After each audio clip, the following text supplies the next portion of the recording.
Good morning. Good morning. I'd like to welcome everyone to the Board of County Commissioners meeting.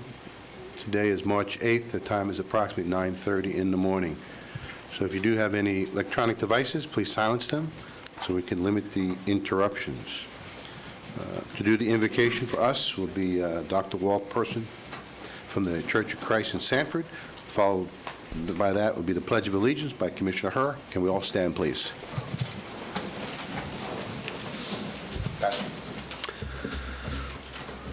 Let's bow together.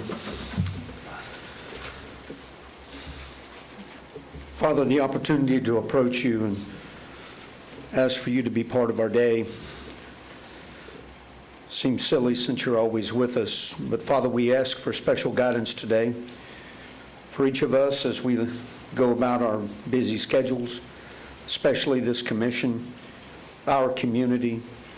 Father, that you bless us all with wisdom to be good examples. Father, that we can listen to your ways.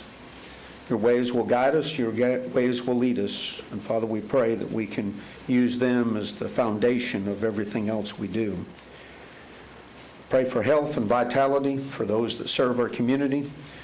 Pray for success of every home and every family. Father, we ask you to watch over us individually and collectively and bless each and every one that we serve. It's in Christ's name I pray. Amen. And I always take a minute to thank our veterans and those who are currently serving and their families for the privilege of saying, I pledge allegiance to the flag of the United States of America and to the republic for which it stands, one nation, under God, indivisible, with liberty and justice for all. Thank you, Pastor. Thank you, Commissioner. This time we'll go to the proclamations and awards and presentation. The first one we have is the Business Spotlight. We have from staff.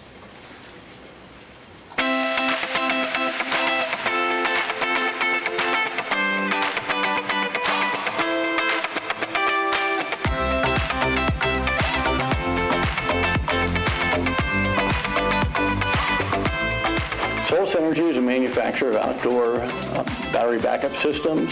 If no AC power is available, we have our solar units. If AC power is available, then we have our outdoor battery backup system. If AC power is available and you're looking at just brownout blackout protection, we have our outdoor UPSs.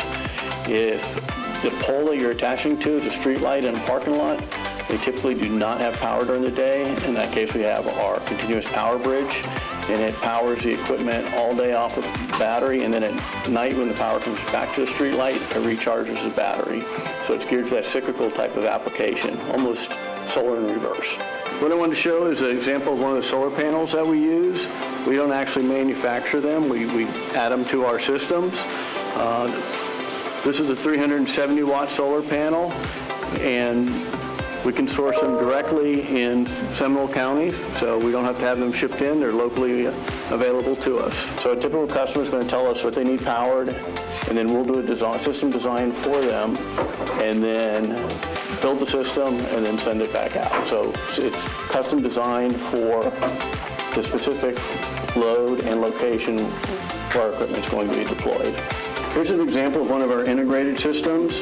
It includes the electronics enclosure. We've got an integrated camera. And then inside we've got all the electronics, battery to power the camera, and the wireless radio that's going to send the video back.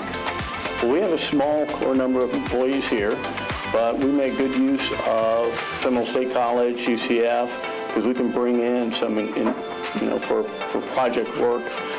Employees rather quickly. We've been very successful at it. So in this station we have Sean. He's building the charge controller modules for our solar power plants.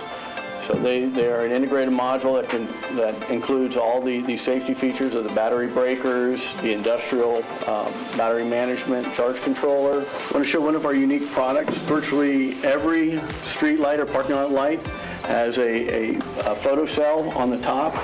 And what we have is what we call our LPT, our light pole power tap, that it will quickly and easily allow you to pull power from the street light. It's as simple as just removing the photocell, putting replacing it, and then your cable, it's just a quick and easy keyed, and now you can have AC power coming out from your street light to power your surveillance camera or Wi-Fi radio. You know, we are a competitive requirement. If you're going to make your business dependent on the security system, on this wireless communications, on the SCADA infrastructure, you'll need somebody like Solus to make sure all that equipment is up and running continuously 24 hours a day. Good morning. For the record, Guy Cunha, Administrator, Office of Economic Development and Tourism. Commissioners, allow me to introduce Robert Reynolds, President, Solus Energy. Good morning. Thank Morning. Good morning, Michael. Thank you very much for inviting me here, and I'd like to let you know that your staff has been very helpful and very professional. I appreciate that. So, you have it. So, quick overview of Solus is we've been in business in Seminole County for a little over 15 years now, and continue to grow, and it's been very successful. So, have any questions? Most of our stuff is industrial grade, so it's really not for home or residential use. So, if you could catch that from the video. Commissioner Herr and Commissioner Lockhart, I'm sorry. I just wanted to say how much I appreciate you being here with this type of industry, and also that you're sourcing your products locally so that you're keeping other employees here in Seminole County. That was a really cool call out, so we appreciate that. Well, thank you. Well, it's been very helpful for us as well. So, Commissioner Lockhart. Such a clever and well-needed piece of equipment. Where did you come up with the idea? it actually was my son's idea. So he was in middle school at Milwee, and I was doing work down in South Florida after the hurricanes had come through, and he wanted to do a little project using solar, and so we built some small systems, and I was going down help build the infrastructure in Martin County afterwards, and the director of communications for the sheriff's department, I was talking to him, and he said, we have a requirement for solar on our communications hut. Can you put it on there? And that's really what started the project, was from his idea, my son's idea, and building it out from there. That's awesome. Go Milwee. Go Milwee. Commissioner Constantine. Congratulations. Thank you. I think all of us are excited to always see these new and innovative businesses in our community. I guess hurricane season is your #1 season. Actually, most of our work is more in the industrial space or security and safety. So parking lots, making sure that there's not going to be slip and falls, or just security. So it's really a 12-month requirement out there. So unlike generators, which are big during hurricane season, you Right. found a way to do it all year round. That's great. There's a bill in the legislature right now that is prohibiting, or kind of putting some restrictions on solar energy on rooftops. Is that going to affect your business at all? No, we are all standalone off-grid. So most of our products are going to be, you'll see it on the side of interstates where they're for the surveillance cameras or traffic monitoring. That'd be an example. So it doesn't necessarily hurt us, but it doesn't help us by not having that bill in place either. So Being able to sell to the grid. being able to sell back, because that gives overall awareness, as well as helping with the overall pricing of our component parts as well. There are a lot of Hopefully common then it parts. won't pass, right? Right. Thank you. Thank you very much. Commissioner Zimbauer. Thank you. Robert, thank you for being here. And my question is, do you have any plans for expansion into other areas with your business, into other non-security, non-lighting type? Yes, so we do quite a bit in the telecommunications space, and then industrial controls. And in fact, right now, with the gas prices going up, we have quite a bit of opportunity going on in West Texas, Oklahoma, for monitoring of wellheads and pipelines. And then with the Infrastructure Act that came through last year, quite a bit of the rural broadband, that's also a big opportunity for us as well. So Great, fantastic. Well, hopefully you can find this video valuable and you can use it in your business. Thank you for being here. oh, thank you. Thank you, Robert. right. Appreciate you coming here and appreciate your business. Thank you, I appreciate it. Okay. Item number 2 is going to be moved to the next meeting.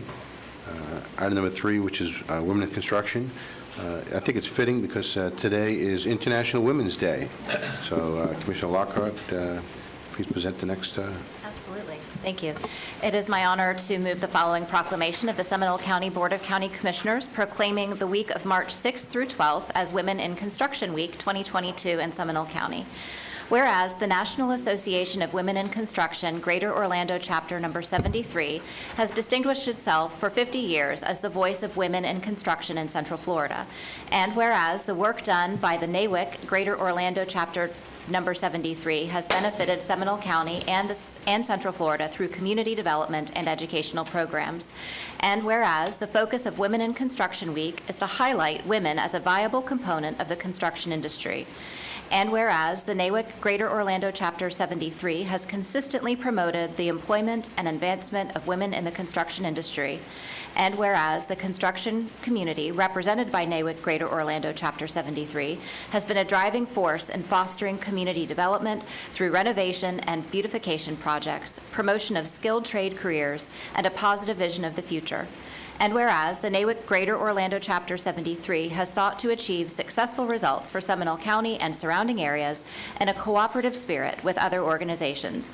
Now therefore be it proclaimed that the Seminole County Board of County Commissioners does hereby recognize the NAWIC Greater Orlando Chapter 73 and its many dedicated volunteers for their steadfast work on behalf and in support of women in construction, and do proudly proclaim the week of March 6th through 12th, 2022 as Women in Construction Week.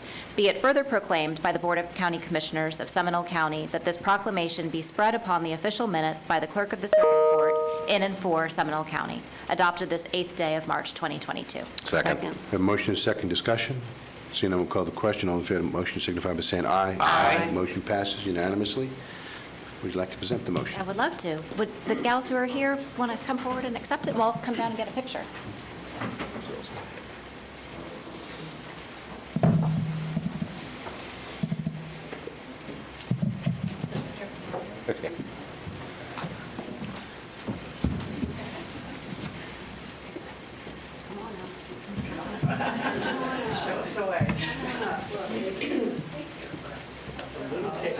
Whoever's in the middle.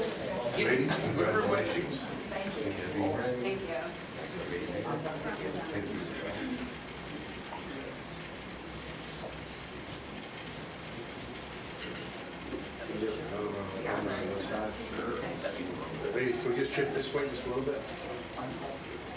Perfect. We shall often go in the middle.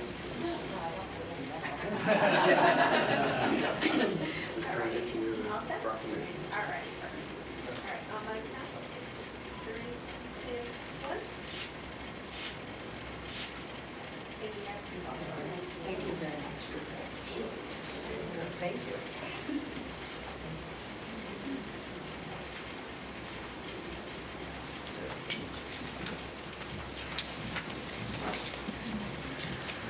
Hi, my name is Kelly Phelan. I'm the current president of NAWIC Greater Orlando. And thank you very much for honoring us with this proclamation here in Seminole County. Many of our members do reside in Seminole County and work in Seminole County. So it's a great honor for us to be here today. So thank you very much. Thank you. Thank you.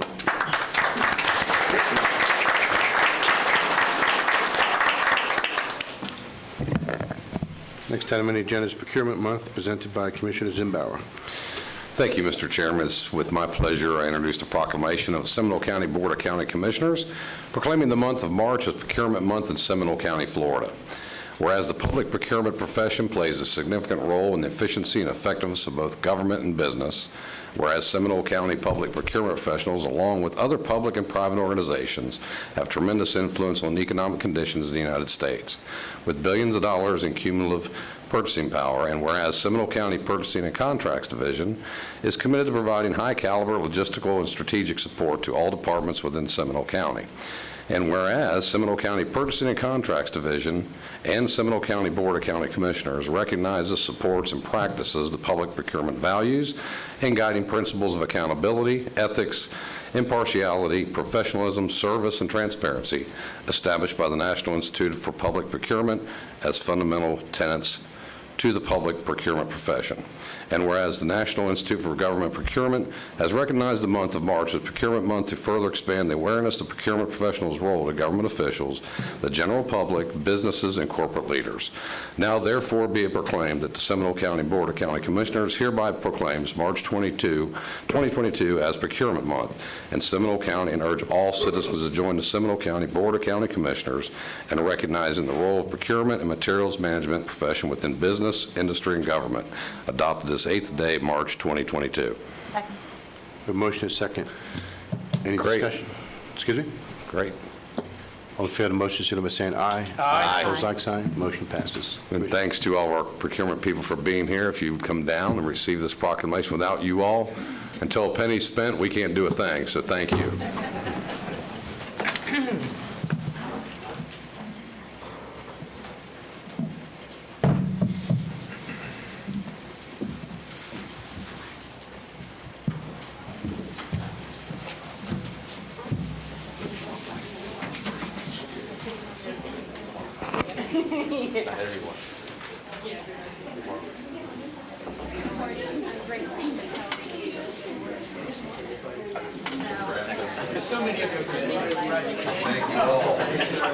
Thank you all for giving us the money to do the things we need to do.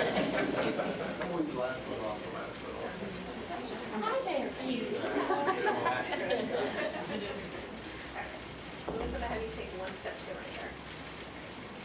All right, everyone else out? All right, on my count, in 3, 2, 1. All right, perfect.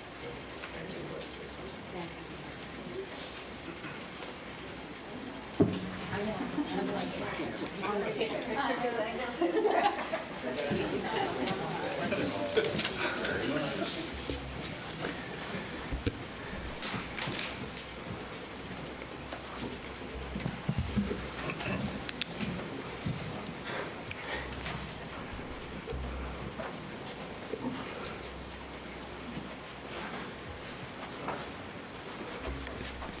Thank you, Chairman. Thank you, Commissioners.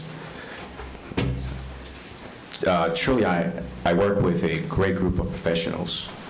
Our division is responsible for procuring the right goods and services for the right price at the right time, while ensuring public funds are spent in accordance with federal, state regulations as well as county ordinance. The work we do touch every department, and for FY21 culminated with over $157 million in purchasing power. Specifically, our procurement shop processed over $93 million of purchase and release orders, over $30 million of construction contracts, $20 million of work orders, saving the county $6 million by competing and negotiating our contracts. Additionally, the division is responsible for managing 223 P cards and over 10,000 fixed assets for the county. These programs have garnered over $100,000 in P card rebates annually and $1,200,000 from auctions through the surplus programs. These are funds coming back to the county. These are all the reasons why I am delighted that the county has recognized the value procurement brings to agencies all over the country through this proclamation. Thank you. Thank you. Thank you. Thank you.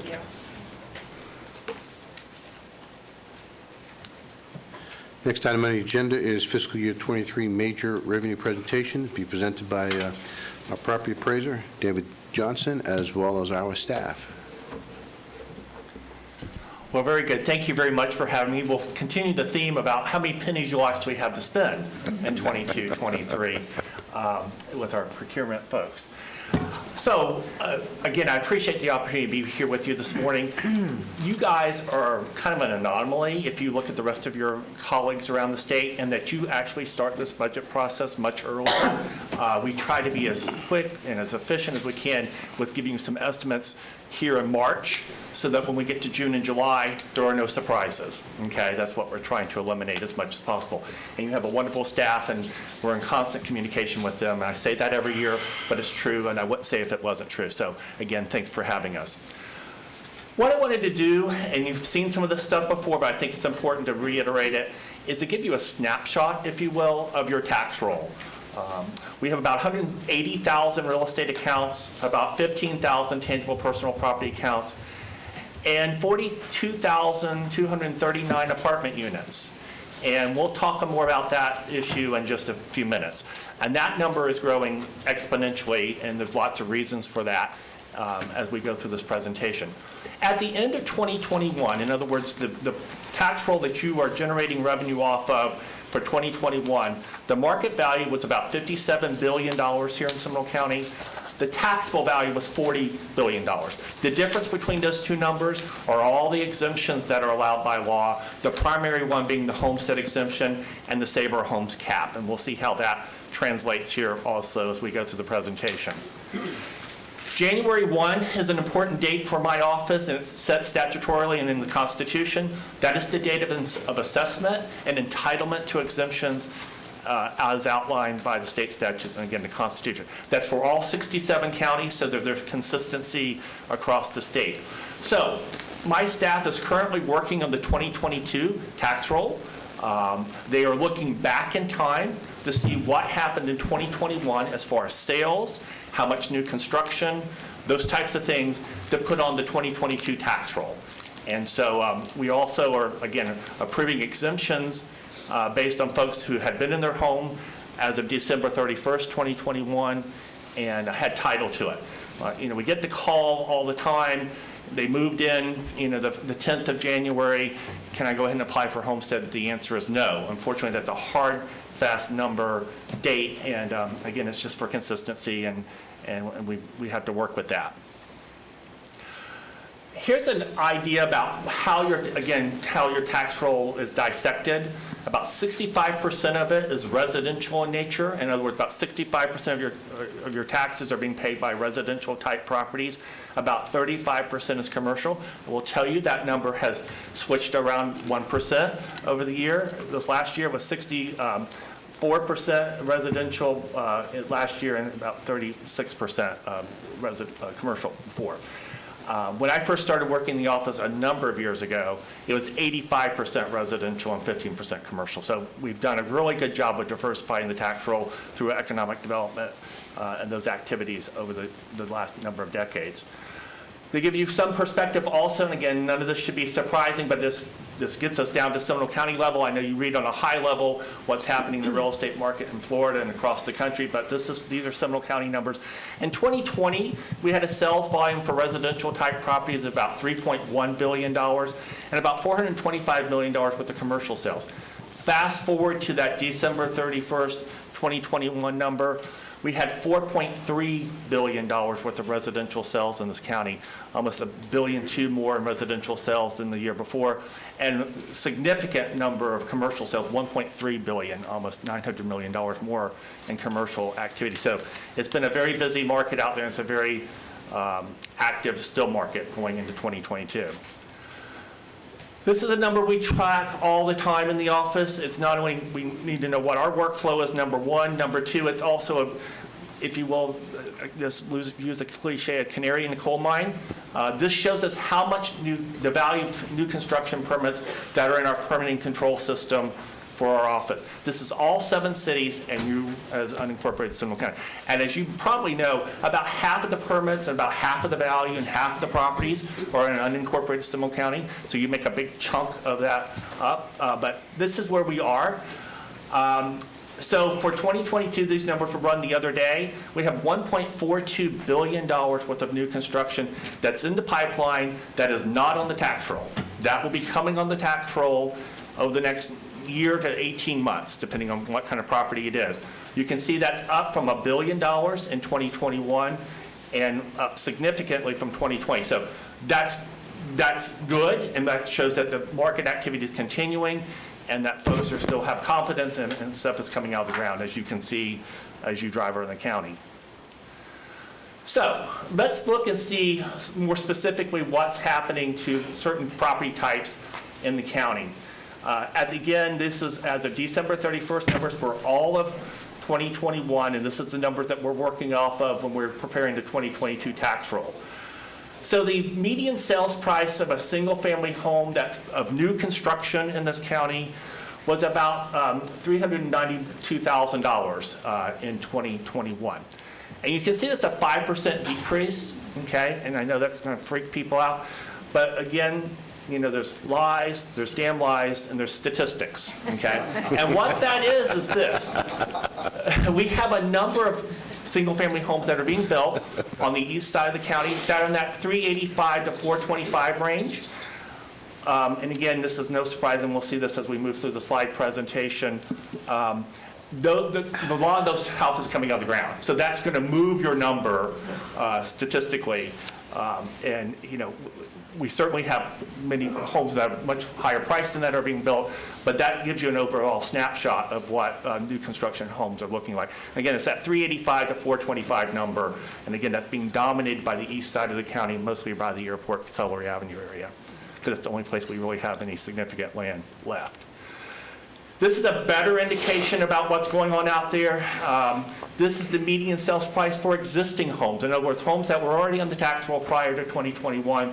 That number is, in the end of 2021, was about $360,000. That's a 14% increase over the year before, okay? If you'll notice, the price of existing homes and new construction, they're coming closer and closer together. When I gave this presentation a few years ago, the range was a little bit bigger.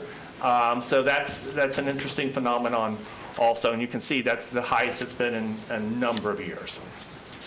Townhomes, this is the value of new townhomes, about $346,000. Again, about that number is getting closer and closer to a single-family home, which is also an interesting phenomenon. There used to be a $50,000, $60,000 difference between that, and you don't see that anymore. Again, existing townhomes, similar thing, about $280,000 is where we ended up at the end of 2021. That's a 15% increase over 2020. This is no surprise. This is that magical three-year inventory of homes in Metro Orlando. It keeps going down and down. We're about a month of supply at this point. In other words, if no one lists their house from this point forward, everything that's in the MLS system in the Orlando metro area would be gone, okay? So that, we used to say 6 months was a great amount of inventory to have. 4 to 5 months was certainly a seller's market. We are way past the seller's market. It's a hyper seller's market at this point. Interest rates. Interest rates have been climbing up, and you know that's been driving a lot of the real estate activity throughout the last number of years.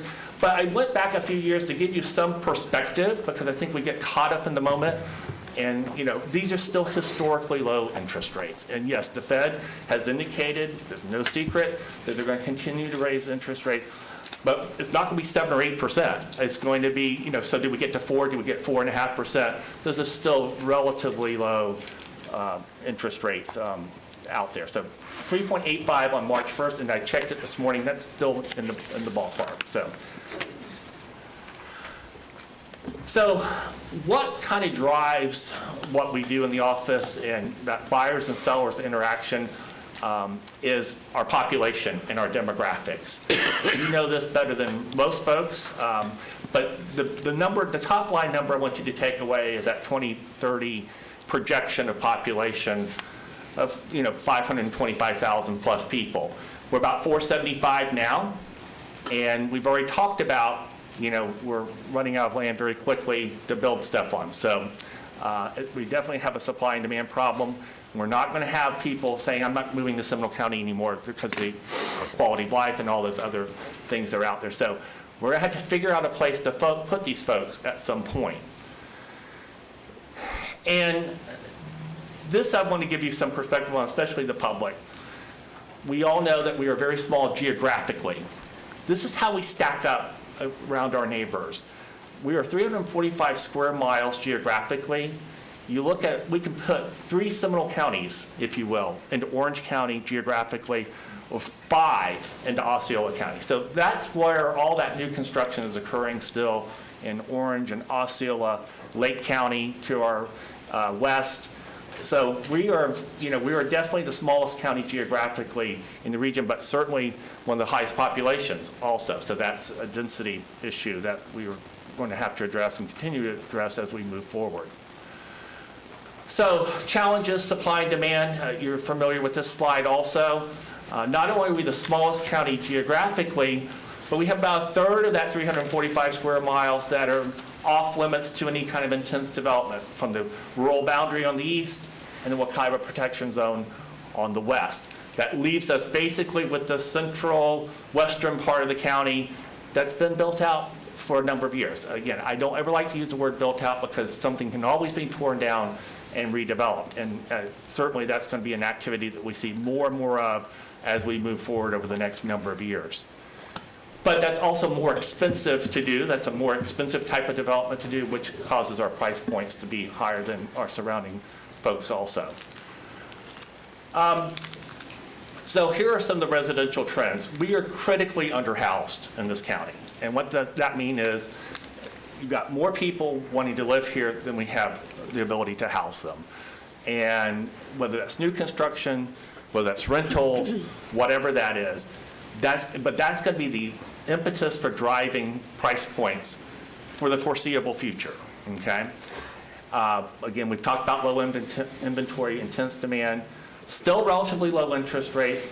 We have a strong renters market. About 35% of our housing units, whether those are apartments or single-family homes, are rental in nature. And those prices are going up 10, 15, 12% also a year. So again, just because it's a supply and demand. It continues to be a strong seller's market. This gives you an idea about how many new homes we did add for the 2022 tax roll. About 1,500 will be coming on the roll. I will say 65 to 70% of them are really on that eastern side of the county, okay? Because that's where we have relatively large chunks of land left that are in control of builders and have opportunities to build large type neighborhoods. If we had space to put twice that many houses, they would be sold, okay, with no doubt. And so that just gives you some perspective, and this is a better perspective for you also. We're adding 3,200 apartment units to the tax roll for 2022. Twice as many apartment units are being added to the tax roll as opposed to single-family home. Why is that? Because density, mainly, okay? The price of the properties are very, very expensive. They can put 25, 30 units an acre on there. And so that, we're not going to unring this bell, okay? This is where we are, okay? And I know that causes some concern for folks, but we're going to have a balanced housing solution, and certainly that's out there. And I know you as a commission have looked at your land development codes and stuff over the last number of months and made some changes. But we're going to see more and more higher density type developments coming before you and your sister cities as far as for approval, because we're just out of space. Unless everybody wants to move to Lake County, and certainly that opportunity is there with the Beltway opening up here in the next year or so, but still there's a quality of life issue here that people want to be here near employment areas and those types of things. So that's a pretty stark statistic for you. It's twice as many apartment units as houses being added to the roll this year. And so what are these apartments? Because there's a lot of misperceptions out there, I think, also. Okay, I hear it, you hear it. Who are these people? Why are they coming here? What are they doing? Well, from my perspective as the property appraiser, this is Class A apartments, Class A being the top quality investment grade apartments. They are resort type facilities, okay? They're like living in a hotel. And this is what it looks like. When I value these properties, We're valuing between $275,000 and $325,000 a unit, okay? With no homestead exemption, okay? Average size of a complex being built in this county is between 275 and 300 units. And what are they renting for? For a studio apartment and Class A facility in this county, about $1,700 a month, all the way up to about $2,600 a month for a 3-bedroom unit. And that, again, that rent is going up 10 to 12%, 13% a year.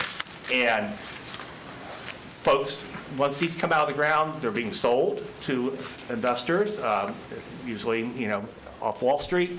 And why are Wall Street investors buying this? Because it's cash flow and the equity or the income that those can be produced. They're great investments. And so that's what they are. That's who they are. Who's living in them? You have everything from single folks to empty nesters to young professionals. But that's who's living in your Class A apartments and what makes up what you're seeing going along the street. You see the Allure apartment complex that you're all familiar with on Heathrow International Parkway that just sold for $95 million. It just got built and it's sold, okay? So again, for about $325,000 a unit. So that gives you some perspective of what's going on out there. Let's break down the rest of your tax roll real quick here. Your residential side of the market, about 158,000 parcels, 103,000 of those have a homestead, about 65%. Taxable value, about $28.4 billion. Your commercial market, that's retail primarily, and office, about 4,600 properties, 57 million square feet of square feet, about $10 billion worth of taxable value.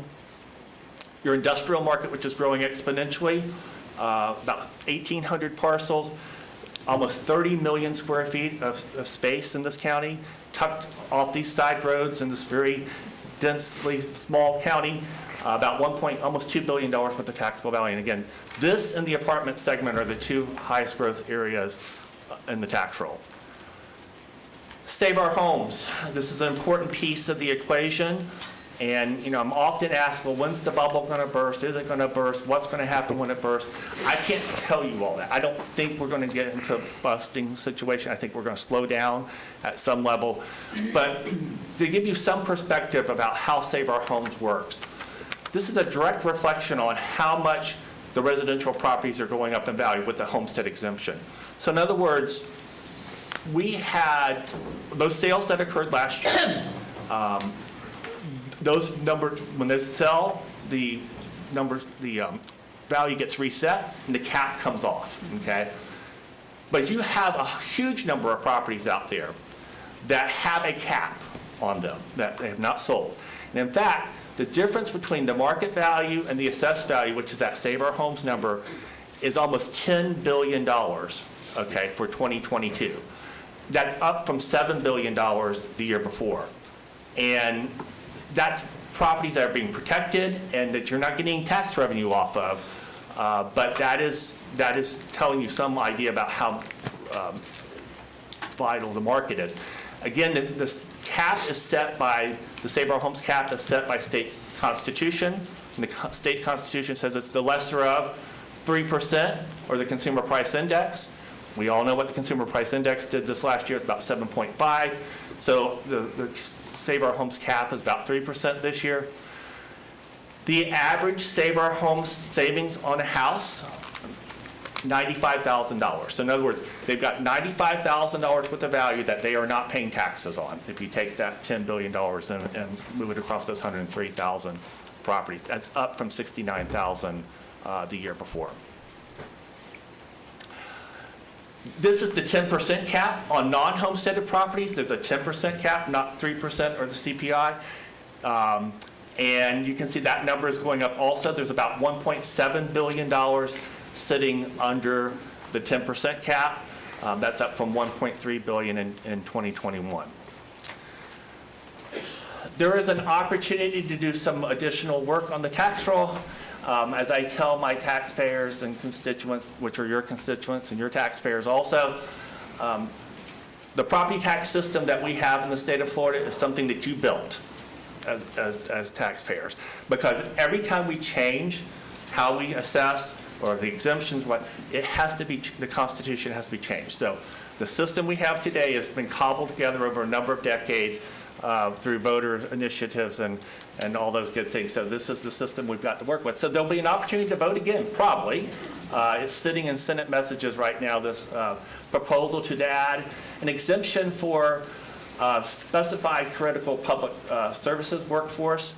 And that's going to be on the November 2022 ballot, assuming it gets out of the legislature this week. It's got to be approved by 60% of the voters since it is a constitutional amendment.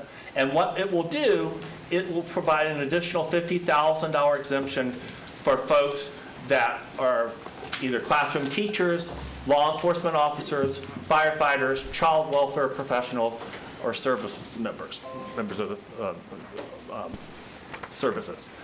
Again, it will become effective January 1st, 2023, assume it passes out of the legislature and the voters approve it. And how does that affect you in Seminole County? The good news is you guys have a huge tax roll. It takes a lot to move it up or down, okay? And it's a relatively narrow exemption for folks. It would affect your general fund, and we got some of these numbers from both the school board, how many of their employees actually live in Seminole County, and do they have a homestead exemption? And certainly we have a list of folks whose properties are confidential because they are law enforcement or whatever. And so we were able to put these numbers together. It would affect your general fund about $750,000 to $800,000 a year, and probably your fire fund between $380,000 and $400,000 a year. Not chump change, but again, your tax roll is very large and robust. There are counties in the state where that it will make an impact, more than likely. But for you, you're certainly going to know about it, but it's not going to. You're not going to have to turn the lights off or anything, I don't think. So let's look at where we think we're going to be with projections, which is why we're all here. We project that the 2022 tax roll will be between 10 and 11% more than it was in 2021, which translates into about a $4 to $4.1 billion increase in taxable value. This is how that works between your three funds that you control, the general, the fire, and the road fund. And this will give you some idea about what we're looking at going forward. For 2022, we're projecting that 10 to 11%. We're still going to keep with 6% in 2023 and 6% in 2024. I think that's conservative, but I think that's okay to be there right now because there's a lot going on, obviously. And we'll monitor that and stay on top of that. And so how does that translate into dollars that you, as a commission, direct your staff to spend moving forward? I like to break it down by the value of 1 mil, okay? And basically 1 mil in taxes would generate this much money. So for 2024, we're looking at $47.5 million per mil. That's up from $44.8 million in 2022.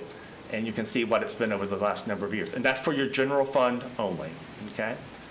Same thing with the fire fund. You can see how those numbers translate. And we're calculating at 96% because that's what we're supposed to do statutorily. Your staff is supposed to calculate not at 100%, but a percentage of that. So that's why we're calculating that number at that. And this is your road fund. And I want to kind of finish up with this slide.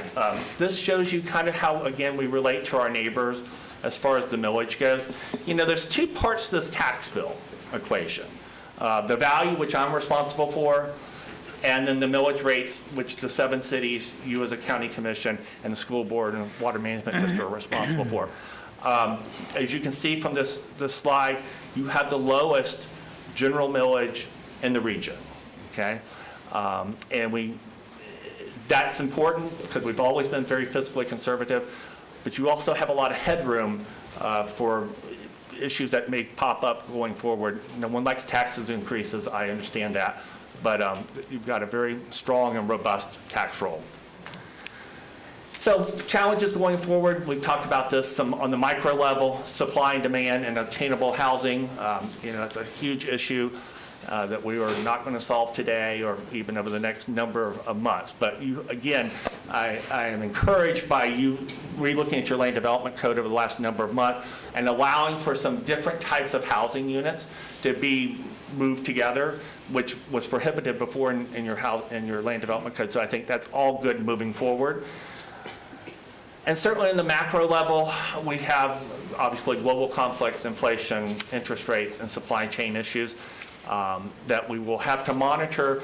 But I will tell you, I think especially over the last 2 years and the things that we've been through over the last number of years, people are going to continue to want to move to Florida in general, Seminole County specifically. We do not have a demand problem.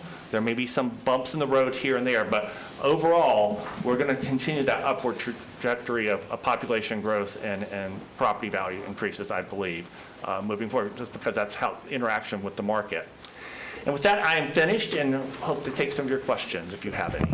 David, before we go to the board, I would like to ask the community, Shane, do we have any written requests? Is there anyone in the audience that would like to speak to the board on these issues? I'll close public input. Now we'll go to the board. Commissioner Constantine? Thank you. First of all, David, great job. Thank you. Very, very thorough and easy to follow for I'm pretty everyone. simple-minded, so it makes it easy for me too. And some of the highlights that I got out of it that I wanted to maybe share and get your thoughts on. You said that, obviously we have a supply and demand concern, but there's a great deal of land around us in other counties. So the key to that, I think, and what makes us special is that people want to move here.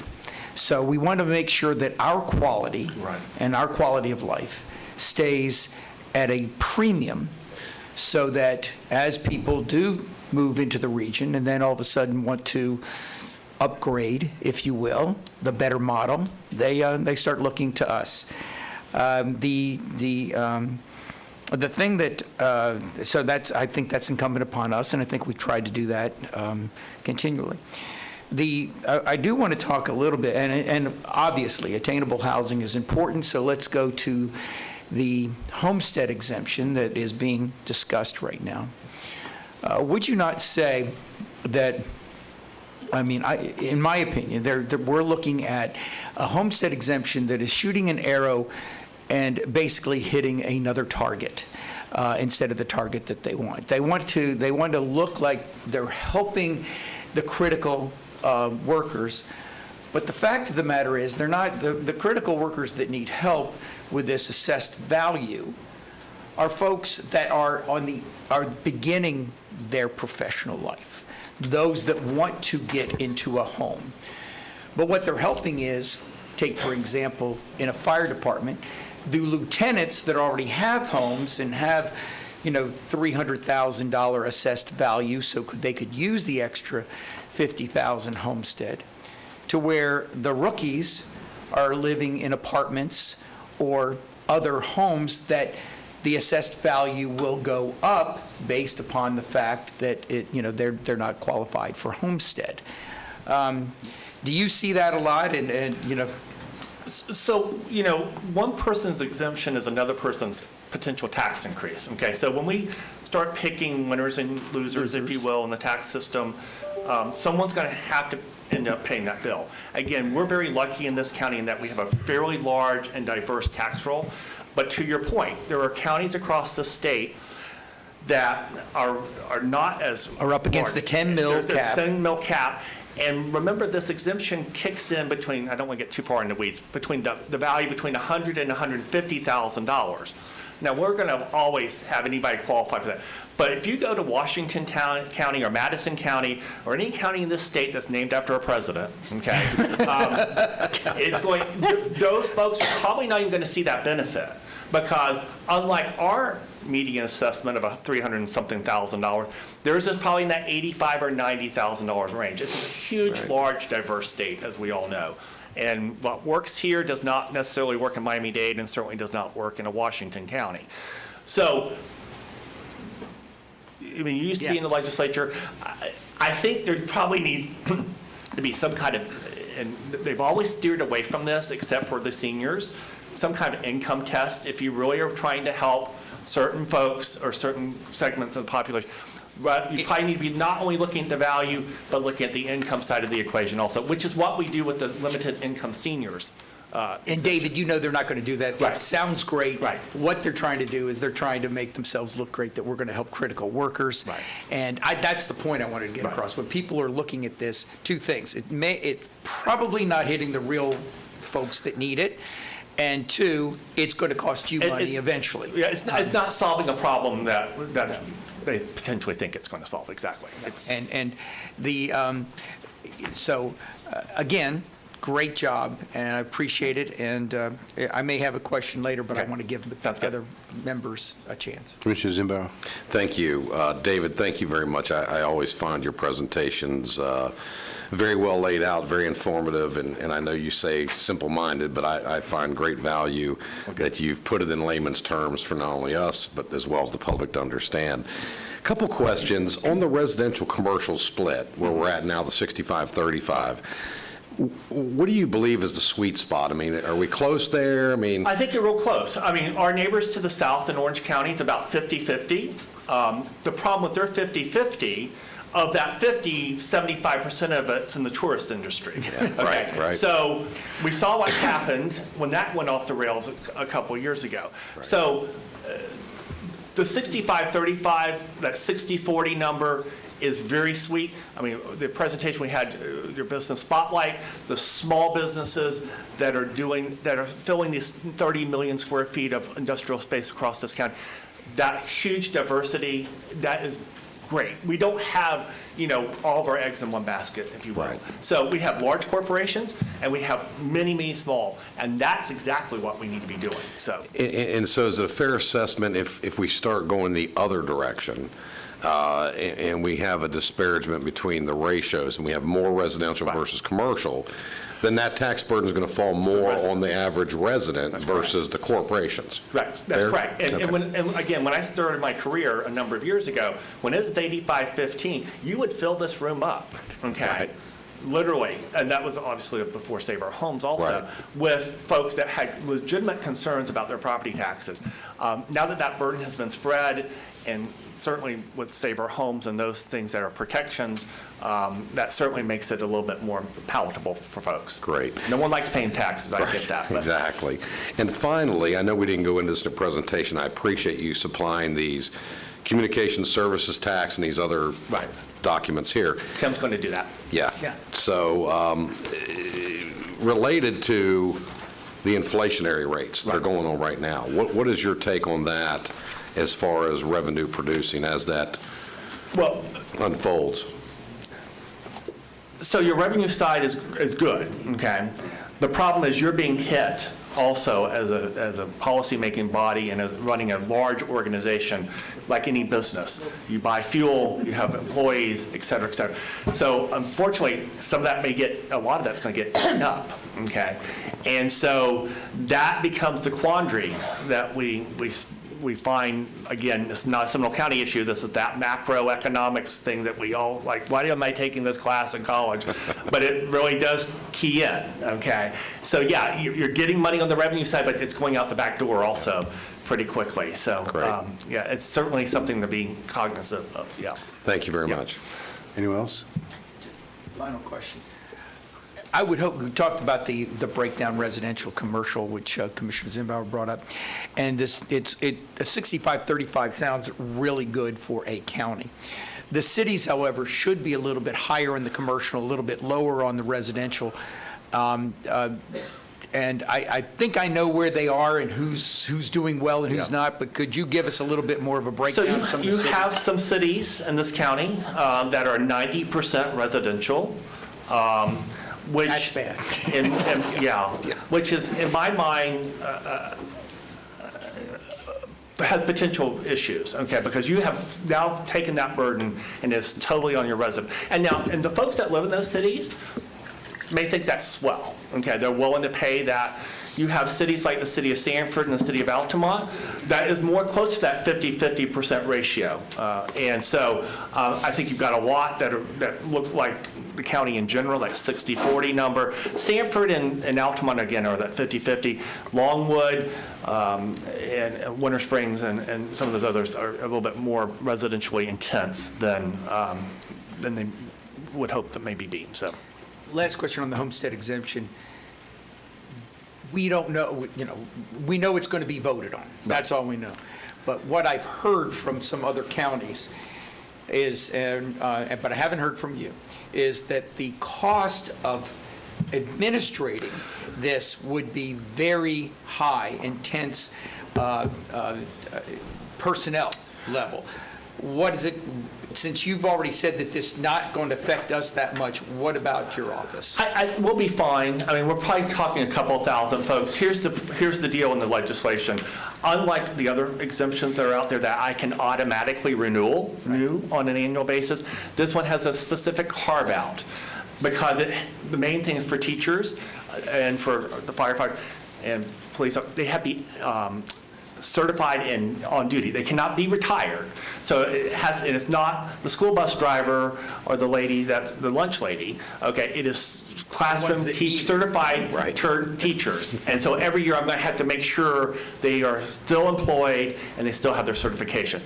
But I will tell you, it's not going to be overly burdensome for us, but it's going to be a little bit more work, obviously. But I won't have to increase staff or anything like that. But We'll hold you to that. Okay, absolutely. Mr. Johnson, thank you very much for your Thank you presentation. for It's having always me. very Appreciate it. informative. Thank you. Thank you. Thank you. Before we go to staff, I'd like to ask Mr. Abel, is there any setup that you'd like to talk to us about this before we turn it over to your staff? Okay. Thank you. For the record, I'm Timothy Jetz with Resource Management. So David covered ad valorem revenues, and now we're going to go over 6 other major revenues that make up a combined total of 95% of your general fund. First up are half-cent sales taxes. These funds are collected by the state and distributed to all the counties based on population. This revenue has been fairly steady, aside from a dip in 2020 due to the pandemic and economic shutdown. If you look at the trend from FY19 to FY21, we're almost fully recovered. We're forecasting $29.2 million for this revenue in FY23. State shared revenues are primarily generated from sales taxes in support of general fund operations. This chart looks similar to the half-cent sales tax, and we're forecasting $12.2 million in FY23. The county currently levies a 4% public service tax on electricity, water, and natural gas utilities. We're forecasting $8.4 million in FY23, and the county has an option to levy up to 10% on utilities. The additional 6% would generate approximately $12 million additional dollars per year. Communication service taxes are collected on cable, wireless, landlines, and streaming services. According to the Department of Revenue, these have been declining due to the unbundling of services tied to cell phone plans. We're projecting in the forecast that this revenue will continue to decline, and the FY23 estimate is $5.2 million. Gas taxes are used to fund road maintenance, traffic engineering, and mass transit. These revenues peaked in 2019, and we're forecasting them to stay flat in the short term. The FY23 estimate is $15.7 million. And with this revenue, the county has the authority to levy an additional 5 cents per gallon, which would generate an additional $5.6 million per year. Finally, we have our locally generated third-gen sales tax revenue, which funds infrastructure. The figures on this chart represent the county's portion, which is 55.6% of the total collection. The rest is shared between the school board and the cities. We're forecasting to collect $49.5 million in FY23. And this revenue will sunset on December 31st, 2024. So those were our revenue estimates for the forecast. Now we're going to move into our expenditure assumption. The upcoming forecast includes the assumption shown here for personnel costs, as well as $2.7 million for 43 FTEs that have been requested by county departments, but not yet reviewed by the county manager's office. The forecast also includes an assumption to establish a $15 minimum wage for all county employees. We are tracking inflation on things like fuel and road materials and vehicles. Typically, county's operating budget, excluding personnel, has grown by 1% to 2% per year, but this year we're expecting that number to be higher. And then we have two other significant items that we're forecasting in the future. One of them being our 5 Points Development Project, and the other being our takeover of Sunrail operating costs. So the existing phase of 5 Points Development, which is currently underway, is estimated to increase our annual debt service by $5.5 million starting in FY23. And the county's payment for Sunrail is forecasted to begin in FY25 at a cost of $14 million. The takeaway from the forecast is that the red line crosses the green line in FY25, and reserves begin to fall and hit a 16% level in FY26. This is the same exact forecast with one additional item added in.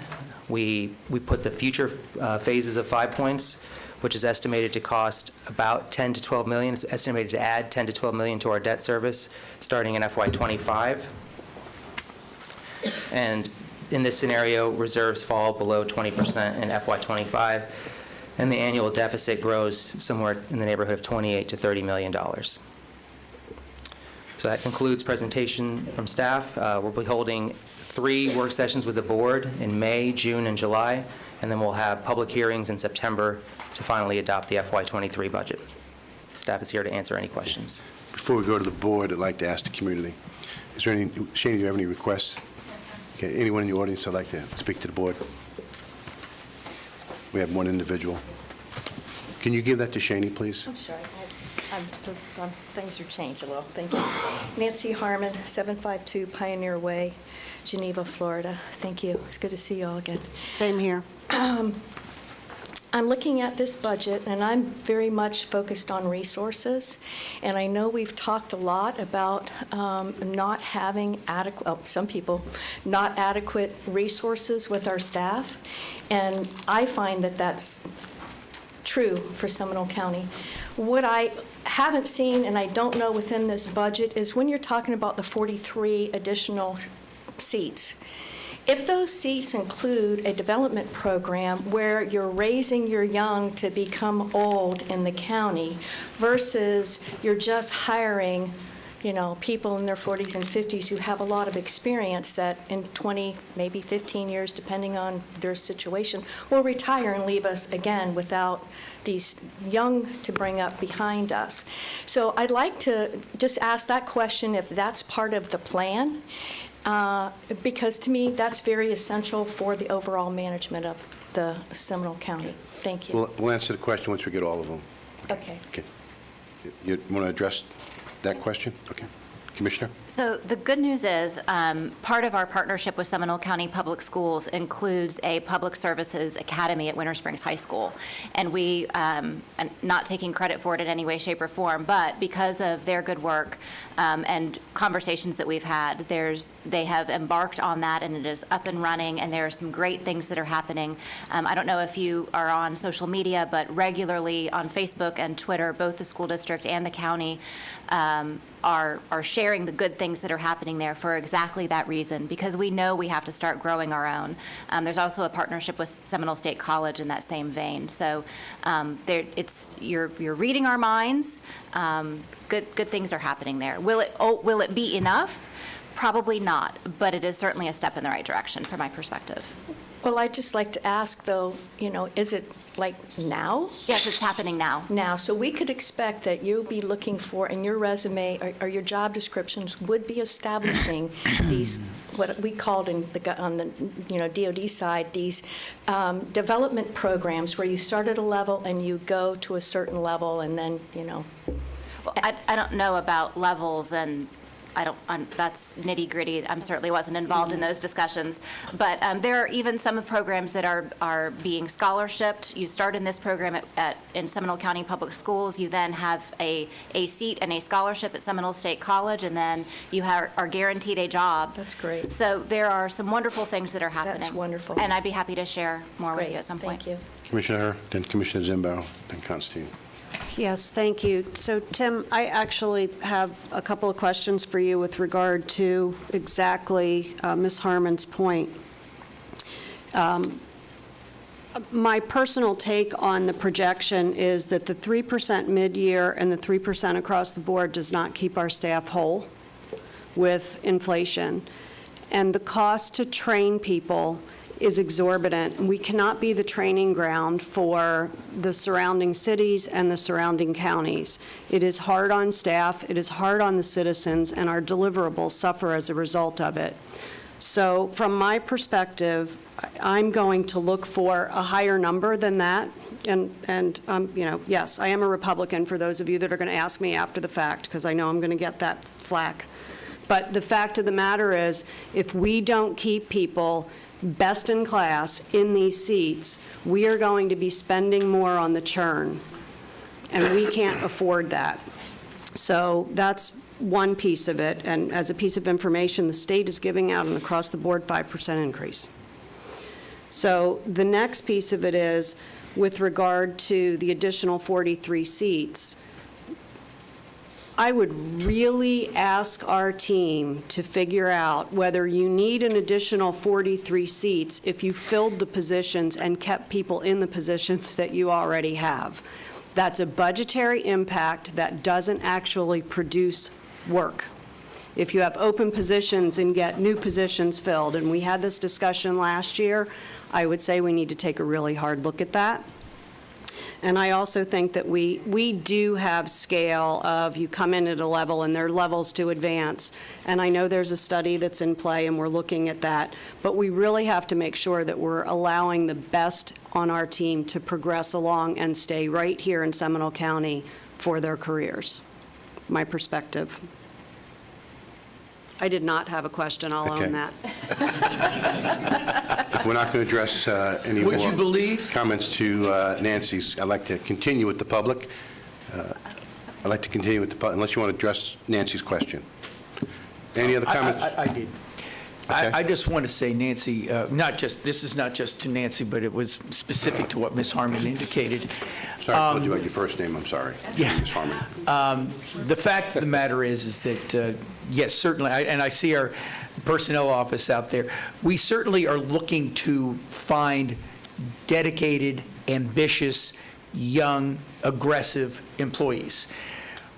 But let's not forget, there is also a lot of people that are very good that are older, and we do not want to sit there and discriminate. And I don't think you were saying discrimination, but understand a little bit of what you said sounded like discrimination. And we look for the best person when we are hiring, whether that's young or old. We want to have that bench, if you will, but we are always looking for the best possible person, and never do we want to ever think anybody is discriminating because of age. Any other questions from the public?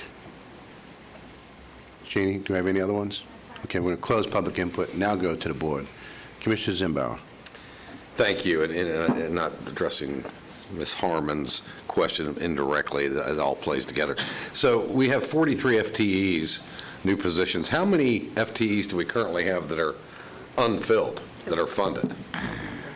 I don't have the exact total vacancy stats as of today, but typically 7 to 8% of our overall FTEs, which we have about 1,500 FTEs, are vacant. So that number, round math, 100. yeah, 80 to 100. Thereabouts. Okay. And I So- would like to say, Commissioner, that when we review new position requests every year, the bar is high to add a new FTE. Understood. And we do always look at vacancies, making sure that those, positions can be moved, because just because it's in the same department doesn't mean it can fill the same role. But we do look at vacancies when we're approving new positions. Sure. So round numbers, with the proposed new requests and those that remain vacant, give or take, 150 positions, give or take.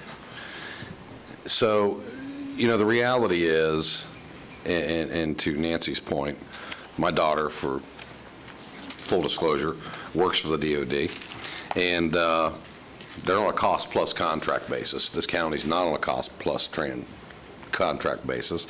So there's a lot of things that can be afforded there. The reality is, in today's workplace, number one, there's not enough skilled labor Number two, the workforce has gotten to the point where if you are offering 3%, 5%, well, as soon as somebody else offers them another 2 or 3, they're gone. I don't care whether we've trained them, they've been here 3 years, 5 years, 10 years. And competing with the private sector has always been a challenge in the public sector. And you have young folks that are not necessarily planning for the retirement years, the ones that are in their 30s and early 40s, they are not looking at the benefit package as much as those in the mid-40s up through their 50s as they're planning, which arguably can be much better in the public sector. So we're always competing against the private sector, and it's going to continue to be a battle. It's going to continue to be a process. And I would argue it's regardless of what we pay, the market is going to change, and the market is always going to change, and you keep chasing that. And how far do you want to chase that? Because chasing that with a dollar, you're going to continue to chase that. That's the nature and cyclical facts of a employment base. And as the entirety of the county or business, that's always a struggle when the employees are the most important and the most expensive overhead item that we ultimately have. So I don't think there's an easy answer there. Tim, before we move on, is anyone on our staff able to answer Ms. Harmon's question about those FTEs? I'm not sure I understand exactly what her question was, in the fact that I can tell you that from our perspective, we look for the best and brightest. I like to refer to it as the best and brightest that we can afford at this point. To Commissioner Zimbauer's point, one of the things that we're doing with this current analysis that we're undertaking is we're looking at both the private and the public sector now for the salary survey, so that we can be competitive both locally here for those younger folks who are not necessarily looking for the benefits package, but are looking, as I like to say, chasing the dollar. If we can at least be competitive with that side of the market, then I think we have a better opportunity to hire. Right now we're faced with positions that we don't, we post and we don't even get an application for. So clearly there's something wrong in our system. One of the things that I'll be looking at with the 43 FTEs requested is can some of those requests replace positions that we're not currently filling? Is there a rewrite for the job description? Are we current in our job description? Are we looking for the right people to do something as opposed to what we've always done? So when we analyze these 43 positions, as Tim says, we're going to look at them. Do they make sense? Or are we asking for the same position that we're not filling already? Well, we're not going to approve those types of positions. The 43 positions are, and I've been real clear with the directors, is that I want you to ask for the resources that you need to get the job done that you don't currently have or that we can't currently get. So those are my expectations. And again, I have not even looked at these yet. So as we go through this process, this will be part of the conversation as we move forward. I think what Nancy was referring to is in the DOD, they have what we consider tiering. You have steps in the DOD, so it's a step 1 through a 5 or a 7, whatever it is. One of the things that we're looking at doing in as many positions as we can is, are there tiering opportunities? Or are there licensing opportunities that can drive some of those opportunities? So, you may start out at a tier 1, and the opportunity may present itself to move to a tier 2 or a tier 3 within, say, a maintenance or a specific type of maintenance. So those are things that we're trying to look at as we move forward as well. And we've always prided ourselves on being a very flat organization. The challenge with being a flat organization is there's not a lot of upward movement. So when I've got a leisure services department with supervisors who their next move is to a division manager, and there's only one division manager and there's 6 supervisors, there's not a lot of upward mobility there. So we've got to rethink some of the things that we do and how we do them, either through the tiering opportunities or looking across departments and divisions that what are those opportunities that are within the county to keep them within the county as opposed to losing them to another organization. Did that help? Yeah, and I just wanted to clarify, your answer helped and Commissioner Lockhart's answer helped, because it was kind of like various parts, but it's ensuring that we have a program, which is now being covered with the schools, that encourage our communities to come. It's what Commissioner Constantine said, which is look for the best qualified and those who are seeking to hopefully have a career. And I think that's the thing that misses a lot of times.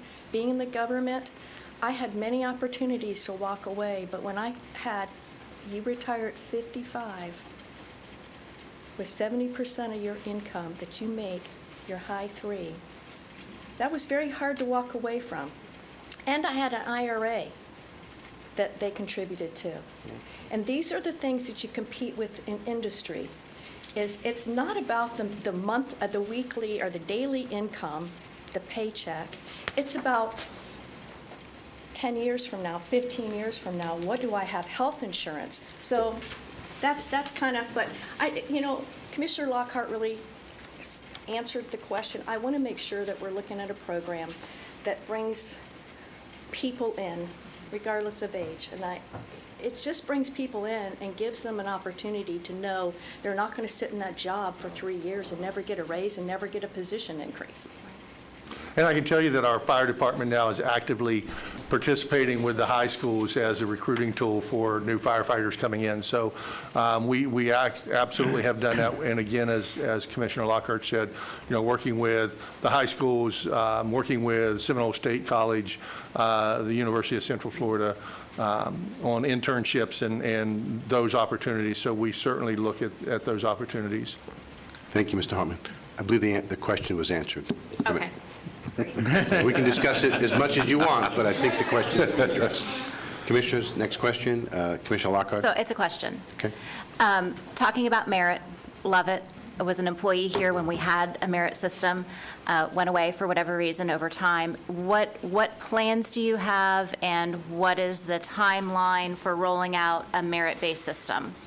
As we continue to grow consensus among the board on moving this forward, my goal would be, I think that halogen is a good system that can be better, and I think if we better utilize the halogen system, we can use that as a tool moving forward. My goal would be to work with I want to work directly with the division managers and the directors on creating what that merit system looks like, taking into account the fact that we have between 30 and 40 different lines of business in this county, and what works for a maintenance worker in Public Works is not the same as a maintenance worker in Parks and Recreation or Environmental Service, and we need to recognize those differences.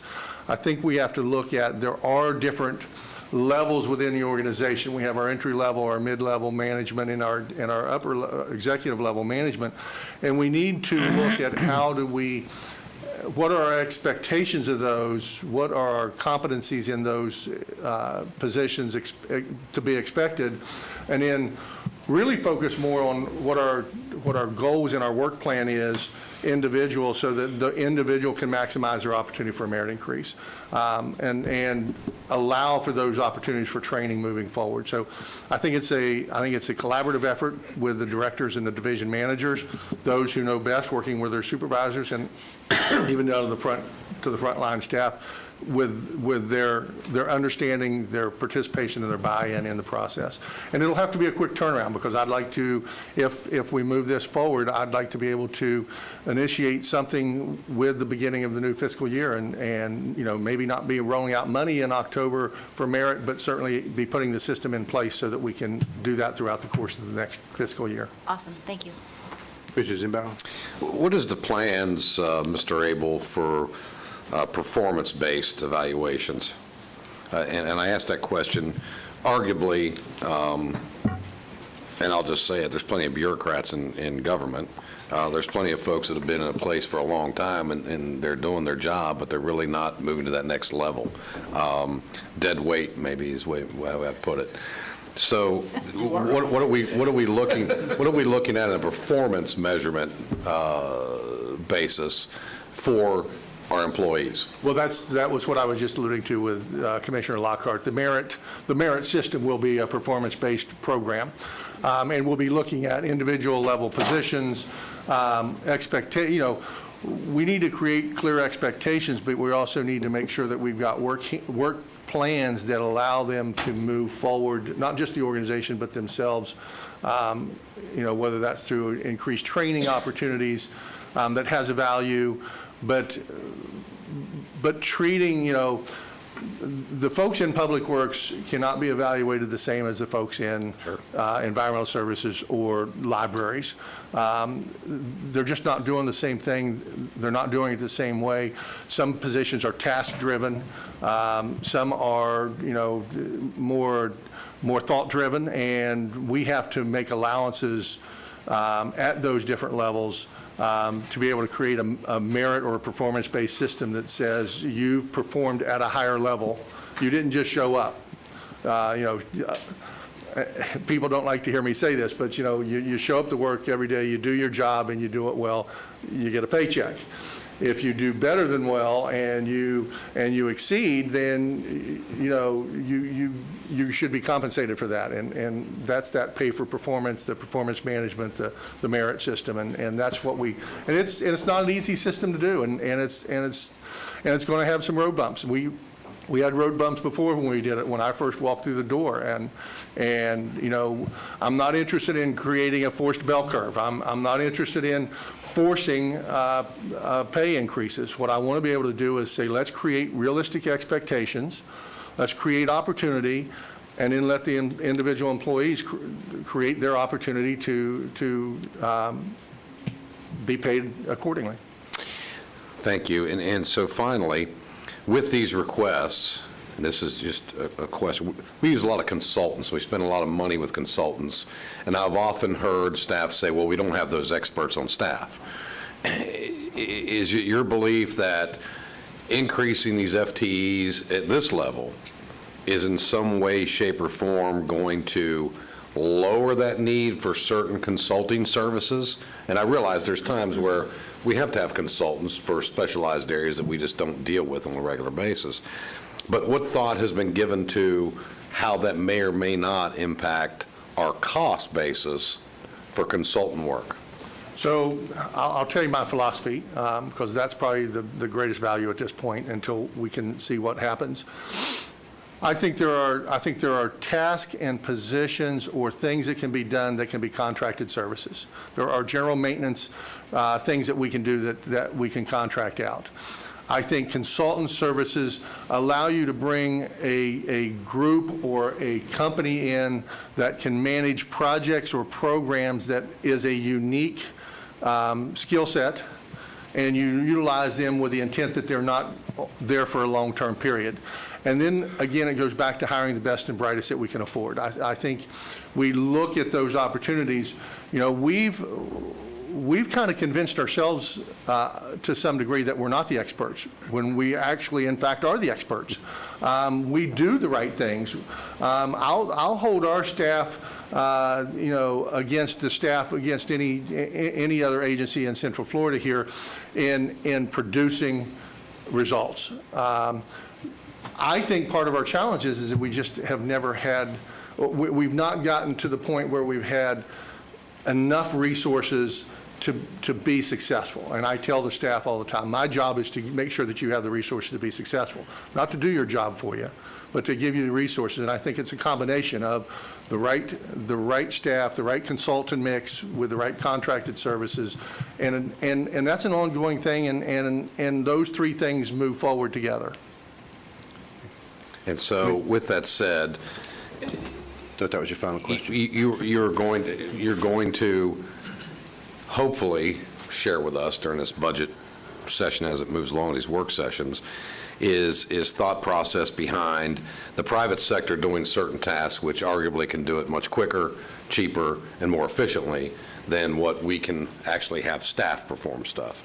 And that nexus of what that looks like versus our staff doing it versus the private sector doing it. Correct.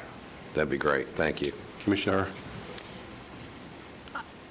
From my perspective, so I love where you're going with the external consultants.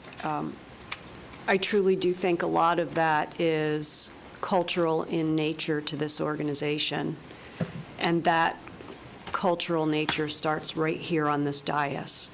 And that is, Frank Lencioni, the single greatest detriment to an organization is absence of trust.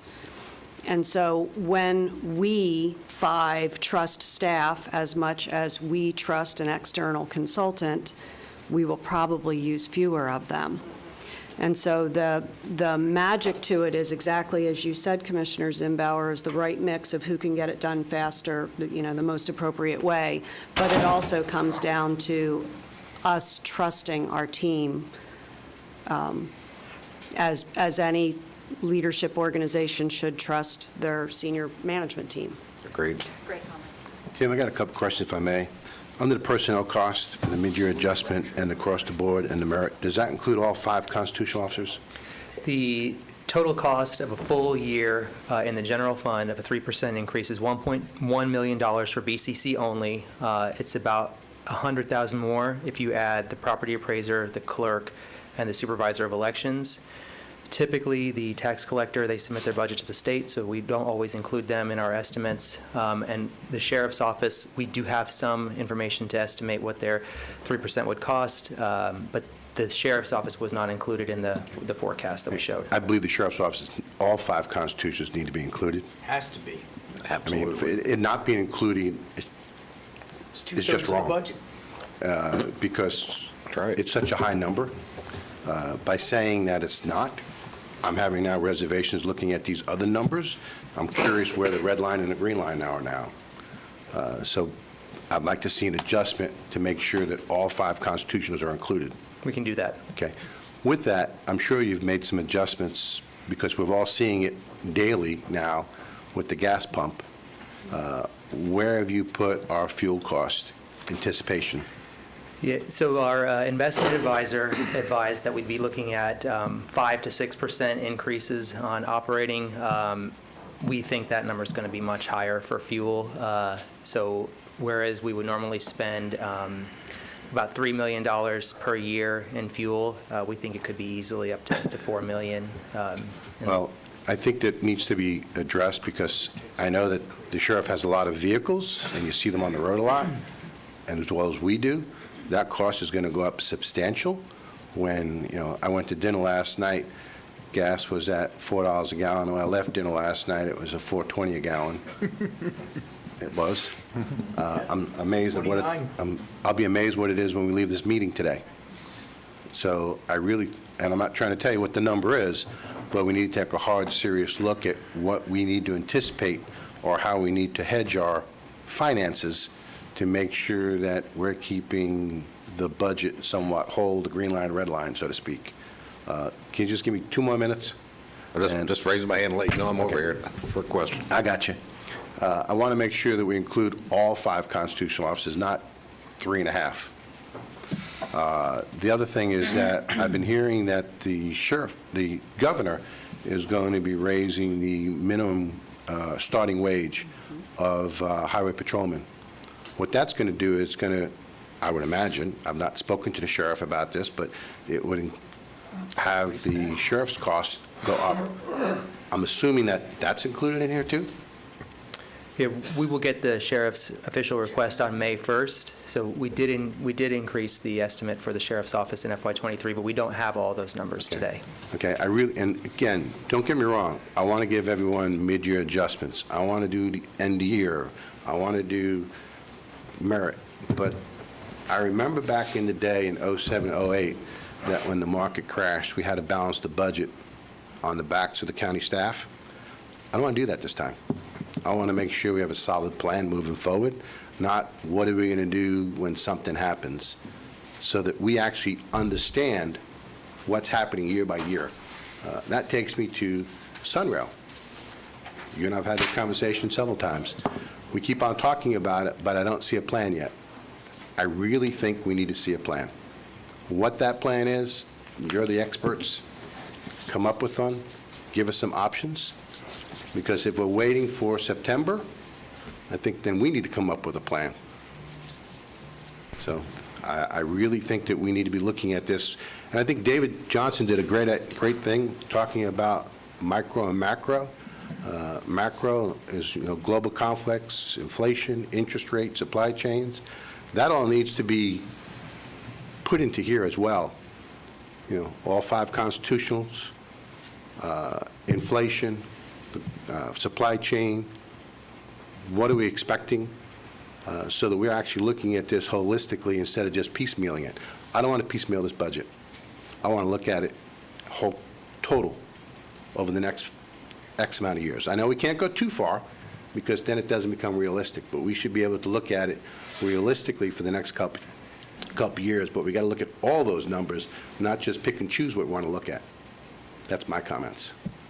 Commissioner Zimbow, you said you have... Thank you. Raised your hand. Yes, so I agree with everything that's been said. I think when it comes down to a totally different topic, Sunrail, I think that's a decision these 5 people up here have got to make. I don't think that's a staff But they got to give us options. Understood. Now, whether we actually end up paying for it or not, or negotiate that, I got my own opinions about that, and we should have that discussion.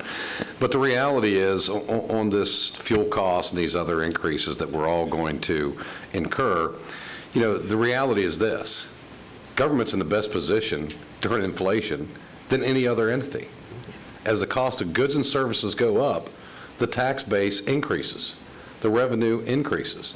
So as those costs of goods and services increase, the money coming into this county increases to a point that a private entity does not enjoy, and the outlay, although there is some expense, is not near what the ratio is in a private entity. So we should keep that in mind moving forward. Now, how long this lasts, who knows? It may last through the rest of this year, a couple years, 3 years, 4 years.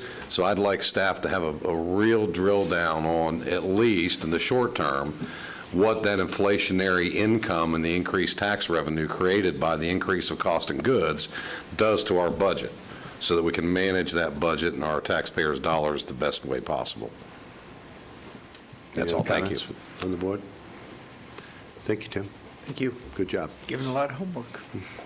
Before we move on to the Supervisor of Elections presentation, I'd like to take a 5-minute recess. That way he can also set up. So,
Board members back, we can get started.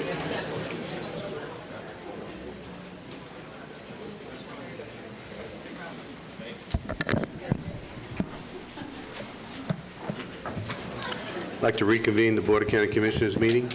Next on the agenda is the supervisor election. Chris Anderson has a presentation for us about a building. Supervisor?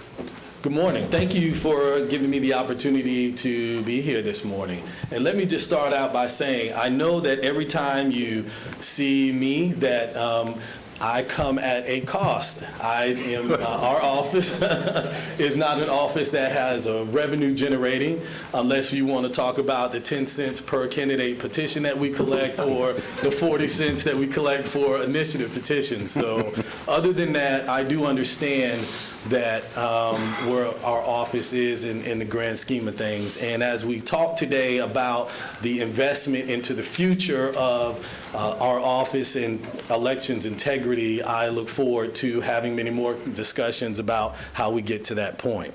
So, perfect. So this is a overhead of a conceptual plan that was completed by Schinkel Schultz, who did a needs assessment for us. This was recommended from my colleagues, and it was in justification to this board of why we need more space. So I would give you the opportunity, and thank you, Joe, for providing this to the board so they can review this as well. Now, I'm going to go over a timeline because today we're here to talk about our space needs and also how do we accomplish that. We started our timeline, we started this project on the 16th of October in 2020. So that was before the general election of 2020 in November, because I knew that this would be a central issue in my first term in office, that I had a very particular opportunity to come into the office just before an election, see a ramp up, and also see the needs of the office to be able to assess how we can improve and things that we were going to need in the future to continue to provide, in the words of Commissioner Constantine, premium services. Make no mistake about it, Seminole County is revered as one of the best counties in the state of Florida, and the elections is regarded in the same way. So the first thing I did was I wanted to meet with the owners of our building. The building that we are in is 18,000 square feet. We have, and it is owned by the airport, into which the county pays a lease of $15,643.43 monthly. So I wanted to meet with the owners of the building to explain to them our space needs and see if there was something that they could help us with. At the time, the airport was in their own expansion and improving their own neck of the woods. So I understood that there wasn't any room at that moment to do that, but I at least wanted to let them know that where we were and the road that we planned on traveling down. The next meeting, I wanted to sit down with the property appraiser. As we all got a chance to hear today, this morning, David is a wealth of information about the state of the county and as far as the revenue that it will generate. Now, I would not want to ask the board to make an investment into our office if there were some issues when it came to the revenue that was going to come into the county.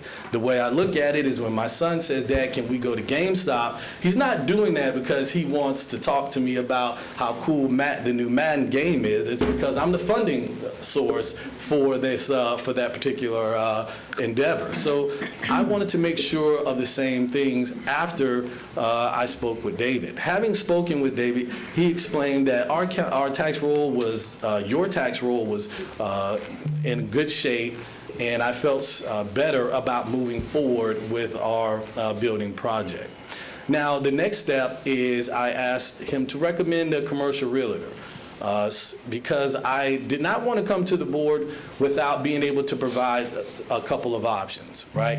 So there's obviously the build to suit, which is much like 5 Points. Not many buildings, as I have found out standing here today, exist that work well for a given operation.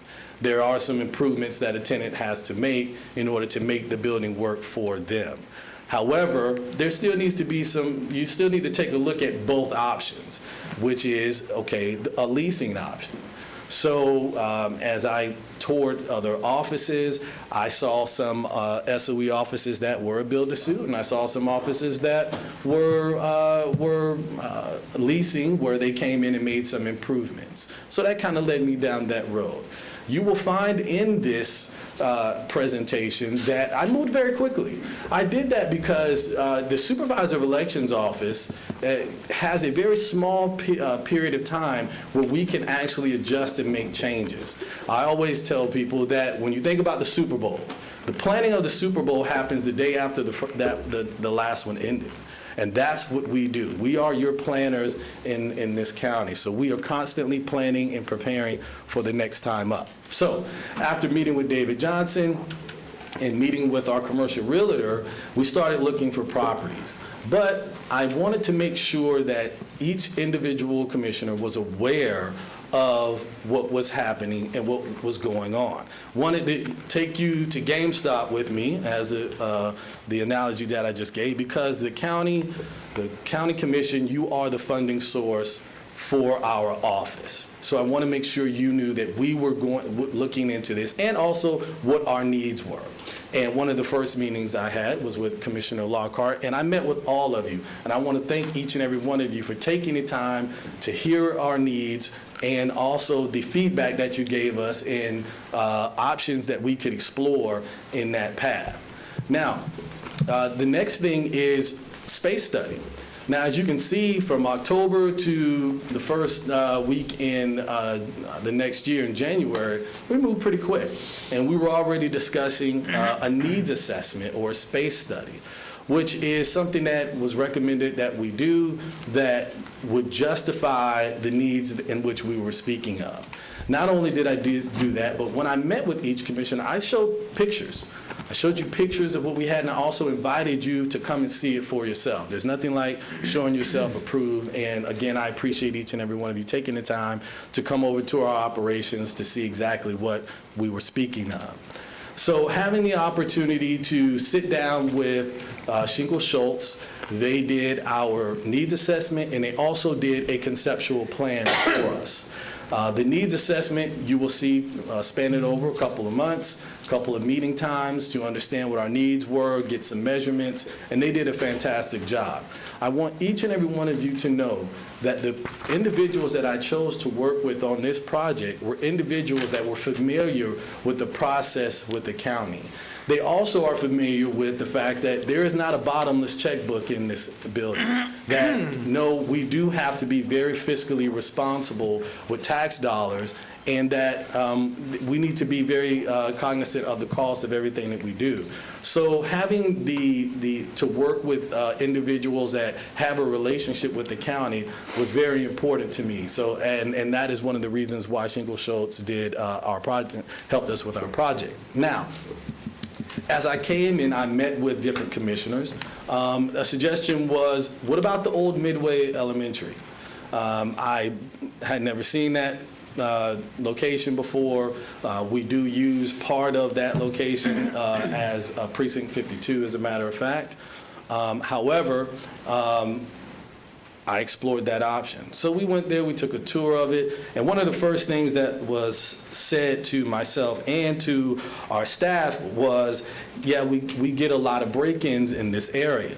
So for me, that kind of put us in a situation where I don't want to put our elections, equipment integrity in a situation where we possibly are going to have it less secure.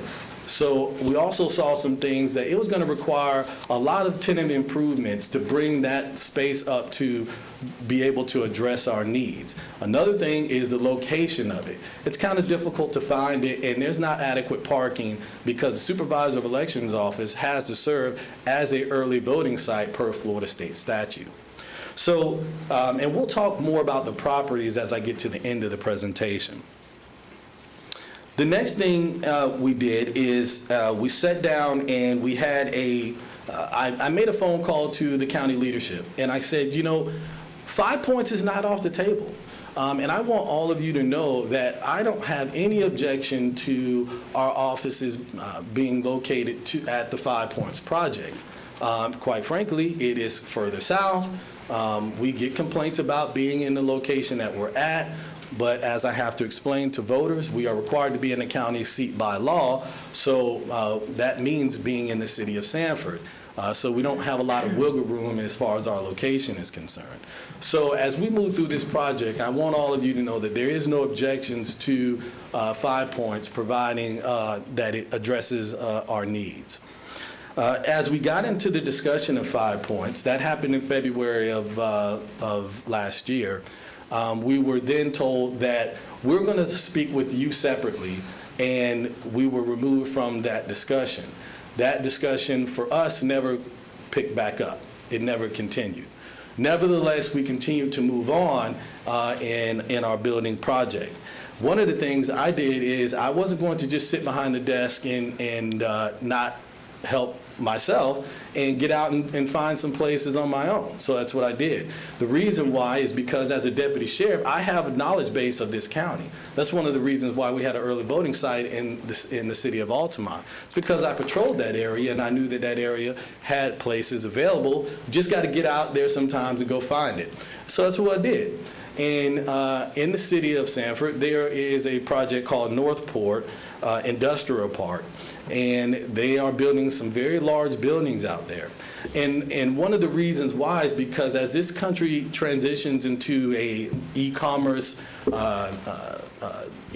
sales, those buildings are created where they have a very small office space up front and a massive warehouse in the back to be able to store the items in which they will supply to their consumers as they make purchases online.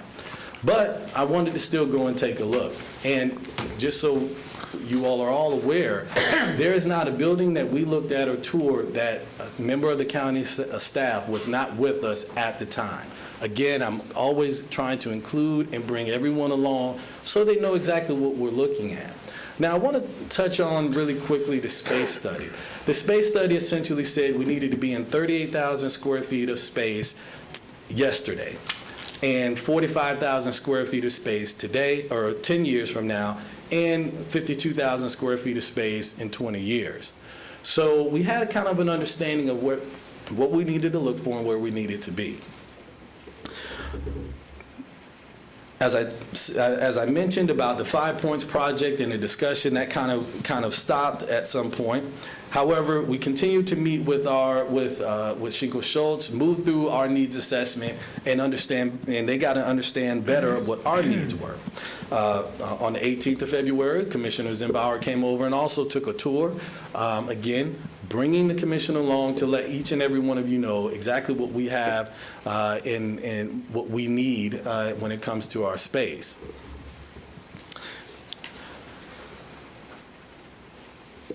Now, as you take a look at our timeline, like I said, it moves pretty quick. Again, Commissioner Lockhart came over, and by March of last year, we already had 2 proposals for lease space by March. We started in the beginning of the year, and by March, we already had proposals. I did that, again, because I wanted to make sure that if I'm going to make a recommendation, I wanted to make sure that you all had the numbers that you could make a good decision on whether or not it would be built to suit, or whether we're going to do a lease option and also spend money on tenant improvements if needed. So, again, Commissioner DeLaury came over and took a tour. And again, thank you very much. So now it's safe to say that each one of you have seen the condition of our building and understand our needs. Now, in between that March and May of last year, I again reached out to county leadership, sent an email giving them an update on our current building and how we were working in the heat, how our air conditioning units were broken, and that how intensive our building is when it comes to repairs. I actually took the liberty of requesting the maintenance log for our building, which came somewhere around $300,000. The building at this point needs a new roof. My office has an interesting creaking sound that we still cannot figure out to this day what is actually causing that. But be that as it may, the building is 20 years old. So we're right at that peak. When I talked about the lease, the lease was renewed right as I came into office around 2019. So probably about 2.5, 3 years into that lease.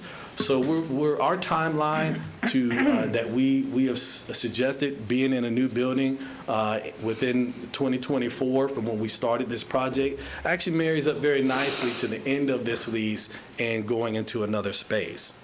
Now, I sent that email giving everyone an update, and I also CC'd every commissioner in that email on April 22nd, 2021, just giving you an update on exactly what we had obtained thus far. I also asked for a meeting with county leadership where I met with the county manager and the deputy manager, my team and I. And at that point, we were suggested that we go and look at leasing options. Well, what they found out is that we had already had proposals in hand. So at that meeting in May 12th of 2021, we turned over our space study and our conceptual design, and we also turned over our leasing proposals that we had for 2 properties. That would be Northport and Century Point, which is a location in Lake Mary. Here's a caveat to getting into having space outside of the county seat. If we make that decision, we will have to establish a satellite office in the county seat to be in compliance with the law. And that is something that myself and Joe Abel have discussed in the past as well. Now, as we move into the summer months, I start to think, and this is when Commissioner Herr came and took a tour of the facility as well.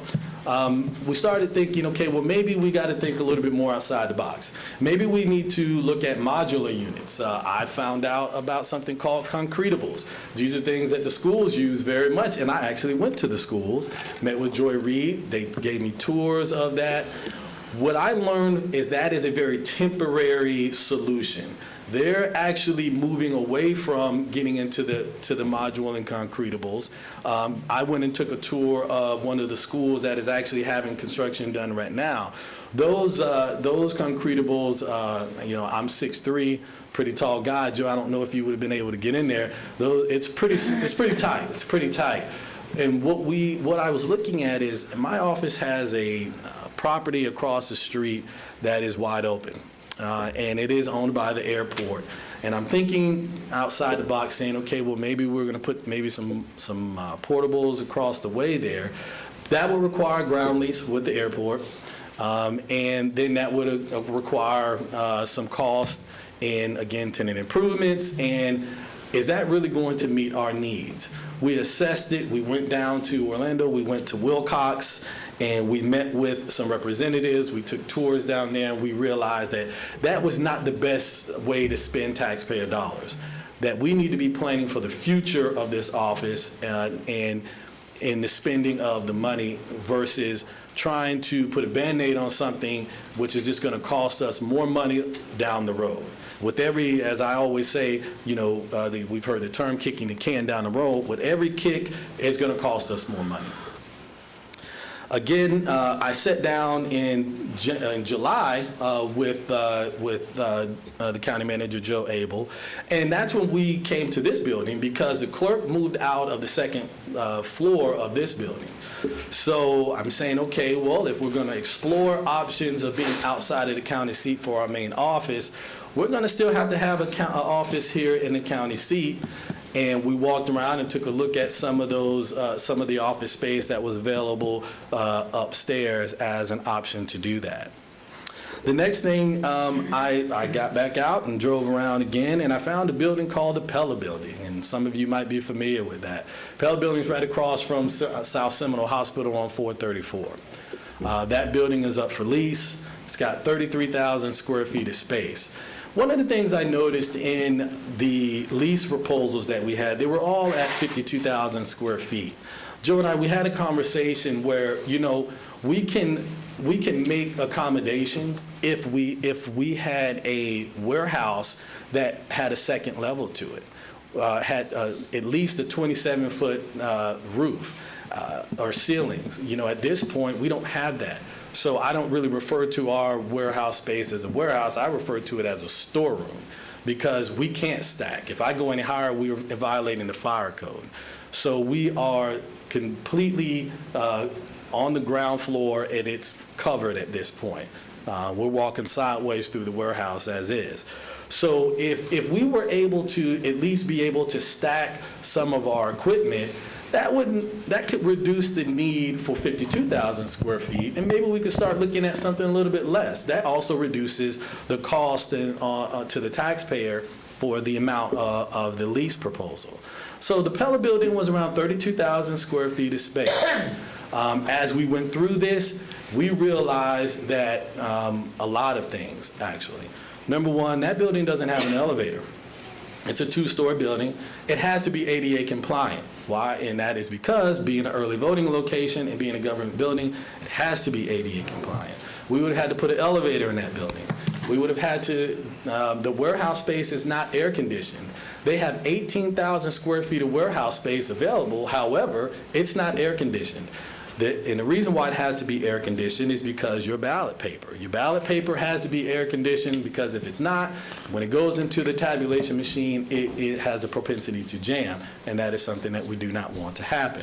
So our warehouse space must be air conditioned to 68 degrees. Doing that at 18,000 square feet of space with making all the additional tenant improvements brought our estimated costs into a building that the county will never own at $3 million. Next, we saw that they didn't have sufficient parking. You couldn't even make a left-hand turn into the parking lot.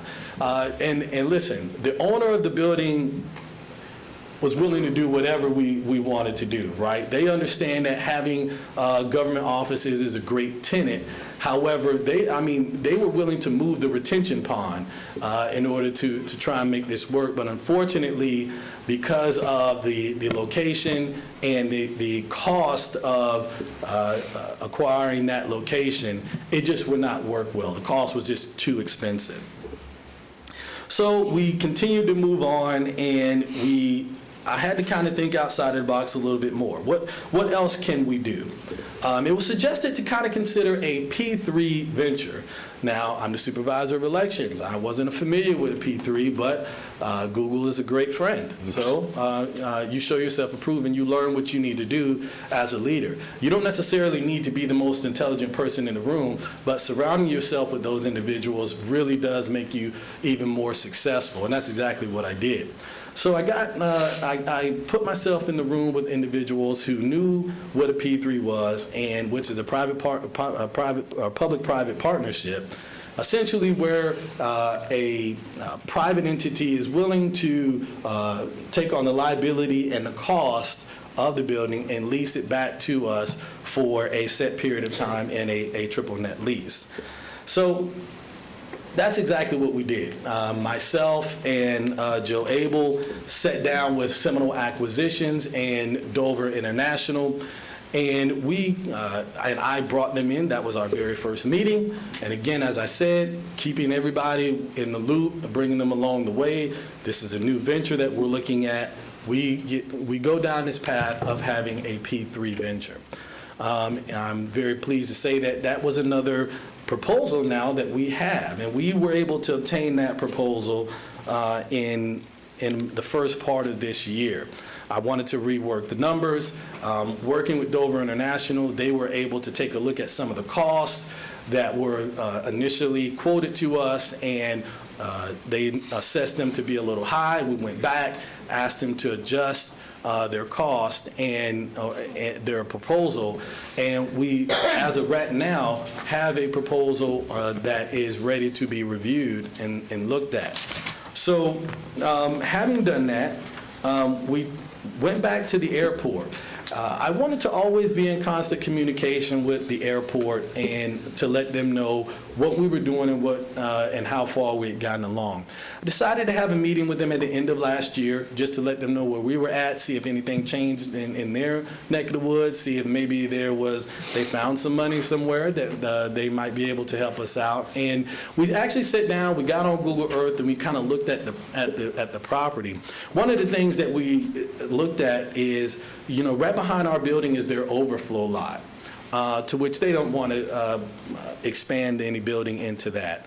And also our neighbors to the left of us also, they can't expand there. So we're kind of crunched in right there on that corner of Mellonville and Airport Boulevard. So the idea of expansion was basically out of the question. However, the airport offered us some space that for us would not have been adequate to solve the issue that we have before us, which is we need more office space and we need more warehouse space. We are a flex space use office, so being able to hire more employees is an issue, and also being able to store more equipment.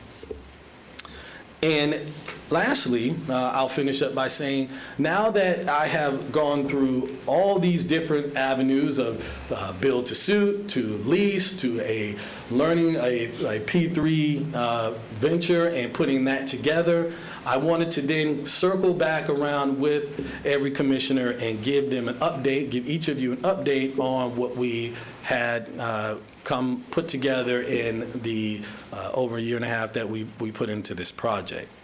Now, I'm going to talk about the projects, options that as a collective partnership we have that we can take a look at. The 5 points is number one, right? 5 points is where the county, the board, you have said, we need to improve our infrastructure, and this is where we're going to do it.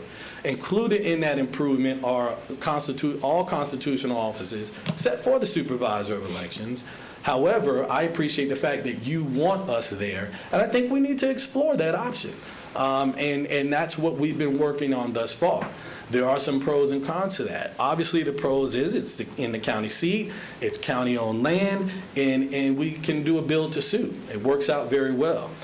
We just want to make sure that we are in a location at 5 points that does not put us next to law enforcement, because that is seen as intimidation when it comes to voting. So we want to make sure that each and every voter who has put all us in the position today to have these conversations feels as though they can come and cast their ballots in an environment where they are not feeling as though they are intimidated.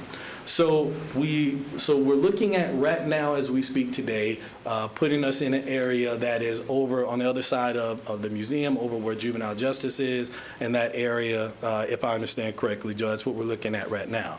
Right off of 1792, I can tell you that each and every one of you are going to appreciate that, because when it gets busy for us, it's busy. It's going to be a lot of traffic, there's going to be a lot of signs, there's going to be a lot of people, so you don't want to put the elections office in a place where it's going to be disruptive to other county services. The next would be, I talked about the Midway Elementary. I talked about the pros and cons of that. And, trying to get folks back into that area would be a little bit of a challenge. We do not want to have our voters any more challenged in trying to find a location than, and also, I'm looking at the posture of the board. You're wanting to move the services more in a centralized location in the county. Well, I don't think it would be appropriate for the supervisor of elections to go further away north. That wouldn't be in line with what the board is trying to do.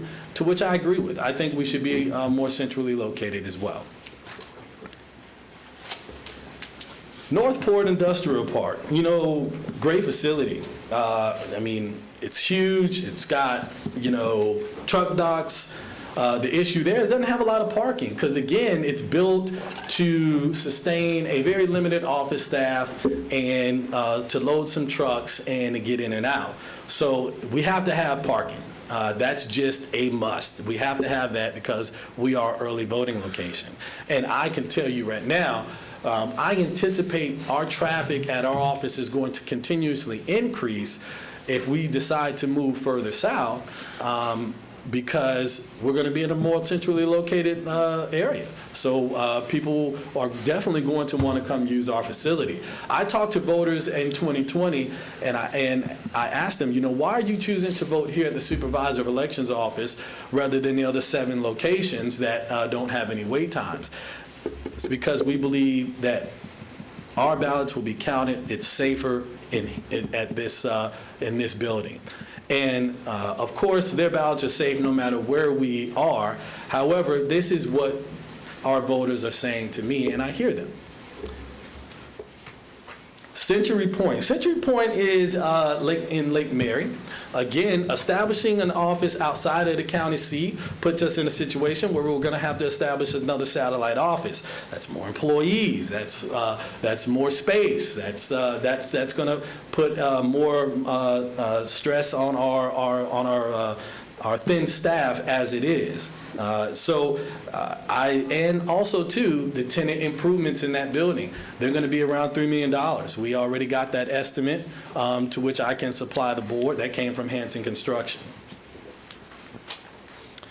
Looked at the modular units, talked about the pros and the cons to that. It's a security issue. We're going to be needing more leasing space. We're going to have to get another lease from the airport.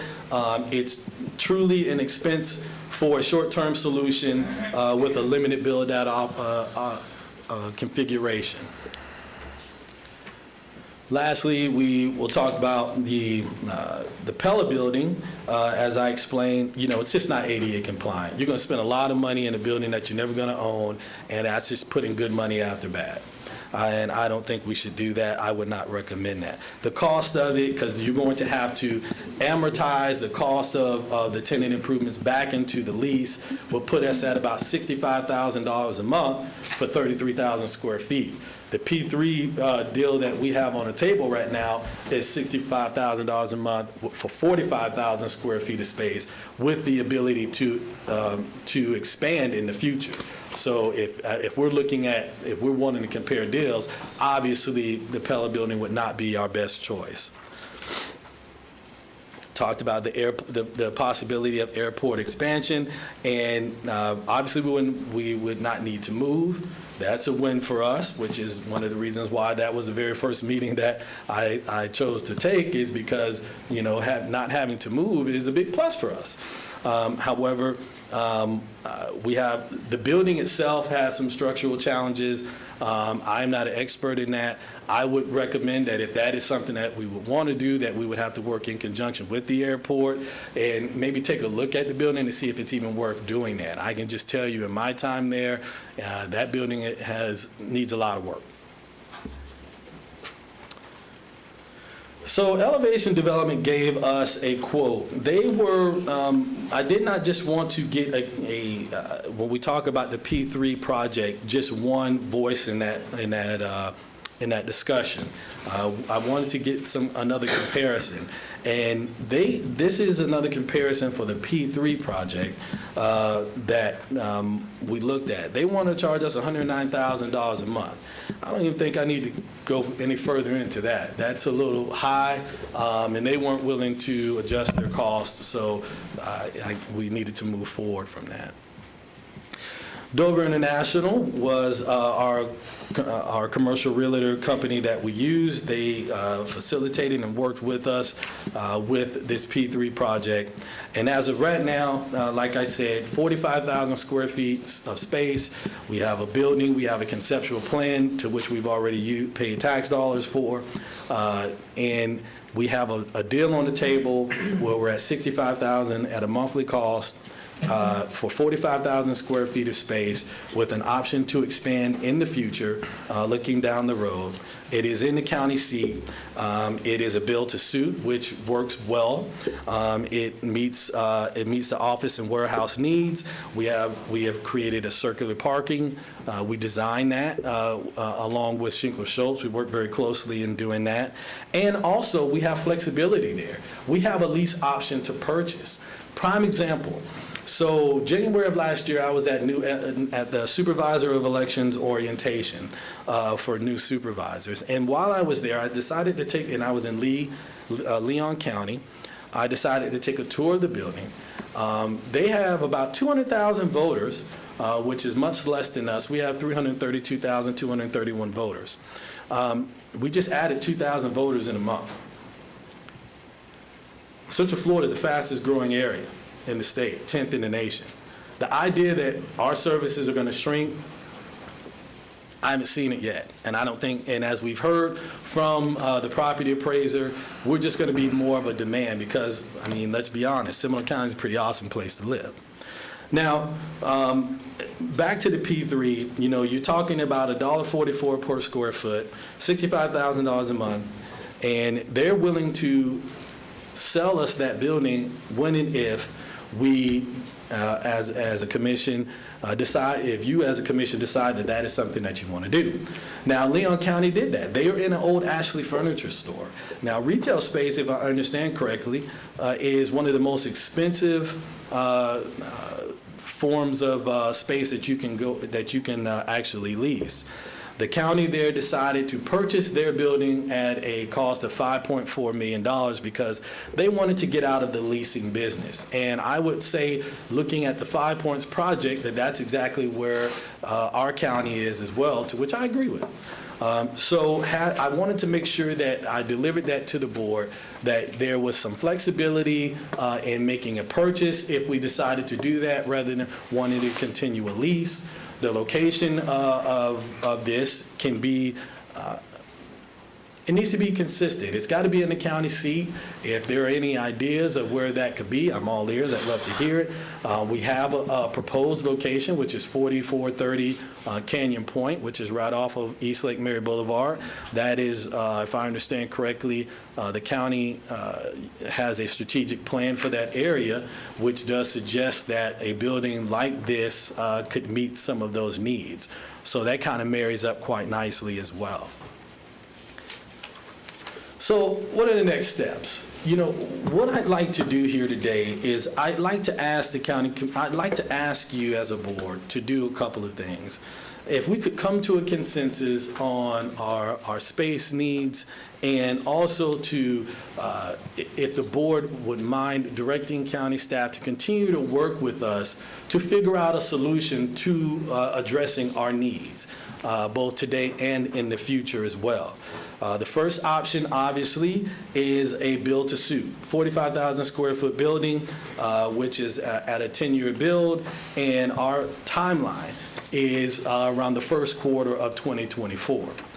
The second option is, you know, we move forward with a different project in a different location. Now, I want to say something else. You know, also in that first option is 5 Points.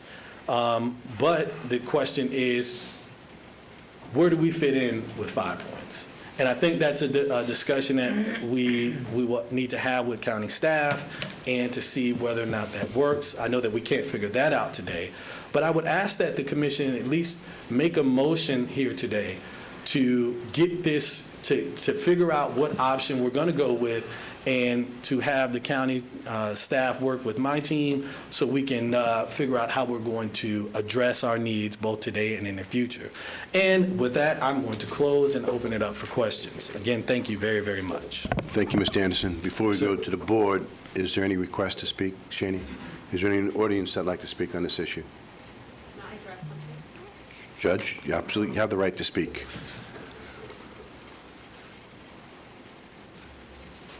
I just wanted to comment. You could just come to the, and just introduce yourself. Hi, Jessica Rexedler, Chief Judge of the 18th Judicial Circuit. Just in listening to the presentation, I just wanted to voice a concern. One of the things that I was hearing is that 5 Points was possibly a consideration for putting the location of the Supervisor of Elections office. The concern that I would have is the amount of foot traffic during elections that would be going through there. The roadway as it is, which I do realize is being expanded, is the accommodations to accommodate both all the courthouses, the sheriff's office, as well as the Supervisor of Elections. I don't believe, at least at the current plans on how it is to be expanded, would be sufficient to accommodate all the foot traffic of both offices. And again, the parking would hugely be a consideration as I think we're going to already be maximizing even with the parking garage that we are building. So I just wanted to voice that concern for consideration with the commission and listening to the presentation of Mr. Anderson. Thank you, Judge. Appreciate it. Anyone else in the audience before I close public input? Public input's now closed.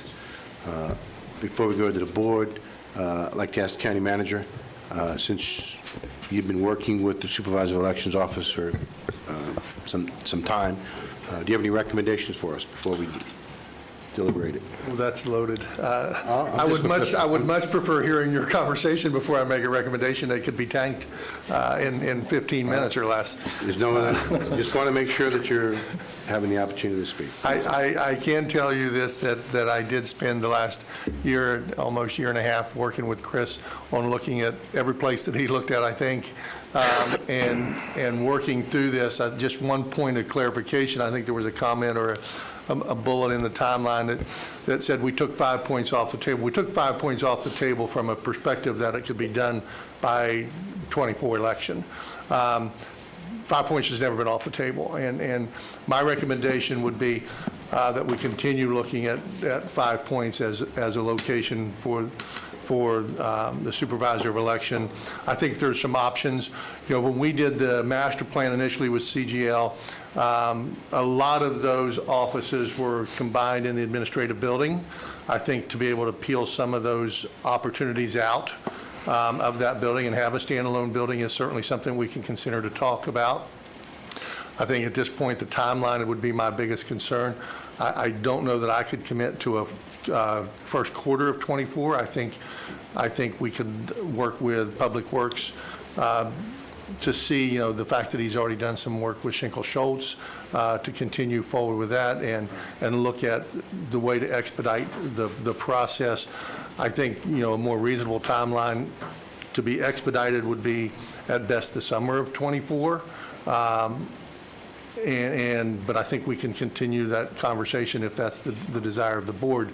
But my recommendation would be that we continue to move all of our services as much as we could to 5 points. Thank you. Now I'll open it to the board. Commissioner Zimbauer. I'm prepared to make a motion, fellow commissioners, and then I would like to hear what everybody's input is. I'll make a motion we have the staff work with the supervisor of elections to accommodate their immediate needs and short-term needs and work to bring back plans to this commission on moving the SOE to the 5 Points complex in a separate and apart location at 45,000 square foot by 2024 or as soon as feasible, with plans coming back to this board within 180 days. Is there a second to the motion? I'll second the motion, but I have a question. Commissioner Constantine. I think I'm uncomfortable with putting a specific amount of square feet in there. Understood. And So I would prefer that we did allow the staff to work with the supervisor on a size, you know, that is absolutely necessary. We're talking about some of it is needed for, you know, storage, some of it is needed for actual work. So could you take that off of the motion? Sure, and just give you my thought process. We've heard from the space studies and the expert work that our SOE has endeavored upon, 36, 45, 52, perhaps it's some. And I think, at least for me, I perceive that there's going to come a time where there's going to be some efficiencies afforded in our election process as far as storage of documents, et cetera, et cetera. So I don't know that 52 is where we're going to be in 20 years. Maybe we are as the population expands. So I have no problem adjusting that or taking the square footage out. I can see up to? Sure, up to. I mean, for me, we all know, and I think this is of utmost importance because of the voter integrity and the citizens' trust in this fashion, this continues to be a problem. And the sooner we can get something locked down for the future generation, I think we're better. So I'm okay up to 45,000 at this juncture. But if staff comes back and says we better off plan for 52,000 in 20 years from now, I mean, I'm not going to not consider that. So I think it's better off to leave it to the staff to work with the SOE to actually come back to give us Their Mr. square Chairman, footage. then Commissioner Zimbardi got me even more confused. So let me just make sure that we're on the same track. Yes. Let's not put a square footage in, just That's what I'm let saying. them work. That's what I'm Okay, so saying. don't even, so let's just say let them work with the staff on that at 5 points. Yeah, I'm good with that. That's what I'm seconding. The motioner is fine with that. Can you restate the motion? I'd be more comfortable if you read it again. Certainly. My motion is to have the staff work with the supervisor of elections to accommodate their immediate needs and work to bring plans back to this commission within 180 days on moving the supervisor of election to the 5 Point complex in a separate and apart building with no square footage consideration, and moving them there by 2024 or as soon as feasible. The only question that I would have is, I just want to make sure that, and I understand the reason for 2024, I really would like to have staff report back to us what's reasonable. Or feasible. I understand that, but I think it's important for staff and consultants, whoever they work with, to bring us back a realistic timetable so that we understand what that is, as well as the supervisor of election is. And that would be my expectation. And to speak to that, the P3 partnership, Seminole Acquisitions, they have committed to being able to meet that timeline of being able to get us into a new building, build to suit, by 2024. So I'm hoping that that is something that's reasonable. But that's not Commissioner, the I mean, motion. Mr. Supervisor, that's off the table. not That's the not, motion. that's not on this, and we're not talking about that, and we don't Gotcha. care about that. Board members, can we just, I believe Commissioner Hur had to get the floor next, and then Commissioner Lockhart. So I would like to understand the parameters of the space study. I don't need that to happen today, but we've not seen the space study. We don't understand the parameters of the space study. This was a great presentation with a lot of material in it, but the detail is super important in terms of, I think your motion is general enough to get us there. Agreed. And it covers short-term need, which for the most part, let's all call this what it is probably going to be through the 2024 election. I can't imagine that you're going to want to move in the middle of the summer of 2024. I just can't. So we need to be thinking about that in terms of short-term, and I think that probably brings the airport into play in terms of what the short-term needs are. And so this needs a lot more development from my perspective before we land on something. So I have a little bit of angst around the notion of putting in 5 points only. However, that is the best possible long-term outcome for the citizens. So That's right. I get there. So before we go to the next commissioner, I believe the county manager has something he wants to maybe help us. Yeah, I think what might help, I know Commissioner Zimbauer mentioned 180-day with a plan. I think what I would like to do is to spend the next few weeks with John and Chris and talk about what does this look like and bring something back, perhaps the first meeting in April, that says, here's what we think is a realistic timeline, here's what we think is a confirmation of square feet, what we can do with it, and here's what the game plan would be moving forward, because we're going to have to be able to hit the ground running pretty fast to meet any part of 24. So I'd like to kind of come back with here's what a real recommendation might be by the first meeting in April. And I appreciate that as the motioner. All I was trying to do was try to put a deadline on it. As soon as Within possible. 180 days, Right. can we have a plan? Doing all the due diligence, working with the SOE and our I believe the staff. county manager is committing to the first meeting in April. To have not the level that he's talking about for 180 days, but a recommendation as to how to move this forward and what a realistic timeline might be. Commissioner? I believe Mr. Commissioner Hur still has the floor, and then we're going to go to Commissioner Lockhart. I just had a question. I on what you appreciate said. that, and in that short-term plan, it would be, let's bring that space study back. I think we all need to see it. Absolutely. Does that answer your question? No. Okay. You want to ask the question? Yes, with all due respect, we're very informal here sometimes, So when you said Chris, I knew who you were talking about. Then you said John, and I just want to make sure, I think that means John Dredge. Public Works Director. Okay, and, thank you very much. I just supervisor wanted, election. that's all My I wanted to know. apologies. We're far too informal sometimes. My apologies. Well, we're a friendly bunch. Friendly, but yes, I could tell that by the comment we got Lockhart. earlier today. Commissioner Lockhart. It was. So the term immediate need, could we add the word temporary? Yeah. I'm okay with that. So I'll take a little exception with, because you brought up concretables. Concretables and portables are two very different things. Completely. And concretables are really a fabulous temporary use. And so as a temporary immediate need, I don't want that to be taken off the table. I think, we've had needs in this building for 100 years. 30 Since years. 1961. Since we moved in 1980, whatever. So, this building was built in 1960, and it was supposed to be temporary when we moved in 1980, and so I'm not talking about that kind of temporary. And it still is. Appreciate that. Right, this is, exactly, it's transitional.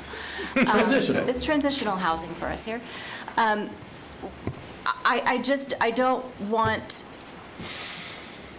I want there to be a real clear understanding that whatever we're doing between now and home at 5 Points is a temporary solution, and it should be designed in a way that it would be temporary and not investing a whole lot of capital. Sure. Is that, No, that was my intent. Okay. Yeah, although I didn't put temporary, and actually, my first motion, if you look at my notes, was temporary, but I took that out because that's too direct as far as what could be, And Commissioners, maybe. can we also ask our staff to make sure we bring back an estimated cost and the funding source and how it's I would being funded? expect that to be part of I it. understand that, but I didn't hear it. I just Yeah. wanted to make sure I'm hearing those words. It's called expectations. And I would just want to point out, and it was brought up by Commissioner Lockhart, it's a very good point, for the public to understand and recognize, and not to slight the employees in this building, but we are moving everybody else there ahead of us. Yes. And that should be noted. We're not going to get the new building as fast as our partners and the constitutionals and so forth. And we continue to be the last ones at the trough. So I just want to point that out for the public. And I don't necessarily have a problem with that, but we have a lot of comments that are made about this is happening, that's happening, while we're all sitting back here making decisions, writing the checks, sitting in an old hospital. So just an observation. Any other discussion? Mr. Abel, do you believe the motion is fully understood by you? Yes, sir. Okay, just want to make sure. All in favor of the motion, signify by saying aye. Aye. Opposed, like sign. Motion passes. Thank you, Chris. Appreciate it. Thank you very much. Thank you.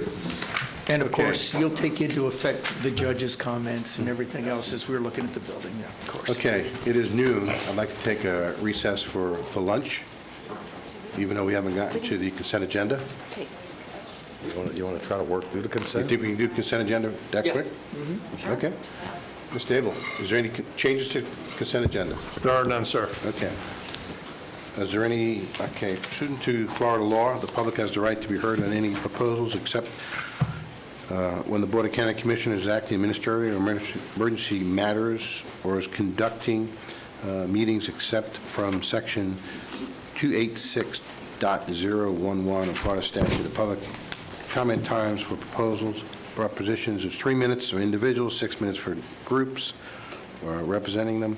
The right to be heard on quasi-judicials is governed by the Florida law. The public will provide the opportunity to be heard on non-agenda items at the end of the meeting in the afternoon. Public decorum is always observed. Is there any request to be spoken on the consent agenda, Shani? yes, sir. Is there anyone in the audience that would like to speak to us on items 7 through 31? Okay, can you come forward, please?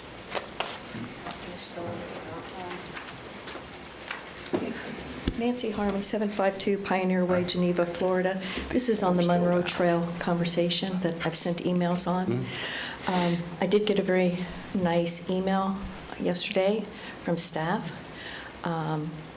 And what I wanted to point out is what I suspected is that the properties that's being purchased will be used for stormwater management, which kind of infuriates me in many ways. I understand that Sanford has built a lot of the developments that are along Celery that are creating the problem, but I also know that this commission is approving developments in that area.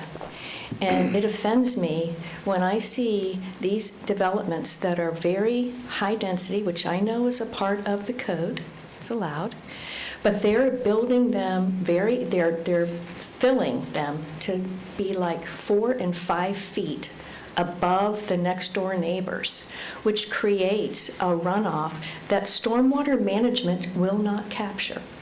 And I don't think that's being addressed. I believe there's perimeter stormwater systems that could be applied to these kinds of developments so that there's some means to catch their runoff and divert it back into the stormwater system. It might be more expensive, but it certainly saves me as a taxpayer using our dollars, which when we look at this report that was just presented on our future, our reserve is getting less. And now we've got Mr. Johnson's who's saying, hey, it's a great place to live. You know, you got real low millage, you got room to grow. I don't like any of that conversation. I recognize some of it can happen, but my position is what I stated before, I'm all about the trail, but I'm not all about taxpayers being charged to pay for development that has been approved by our county.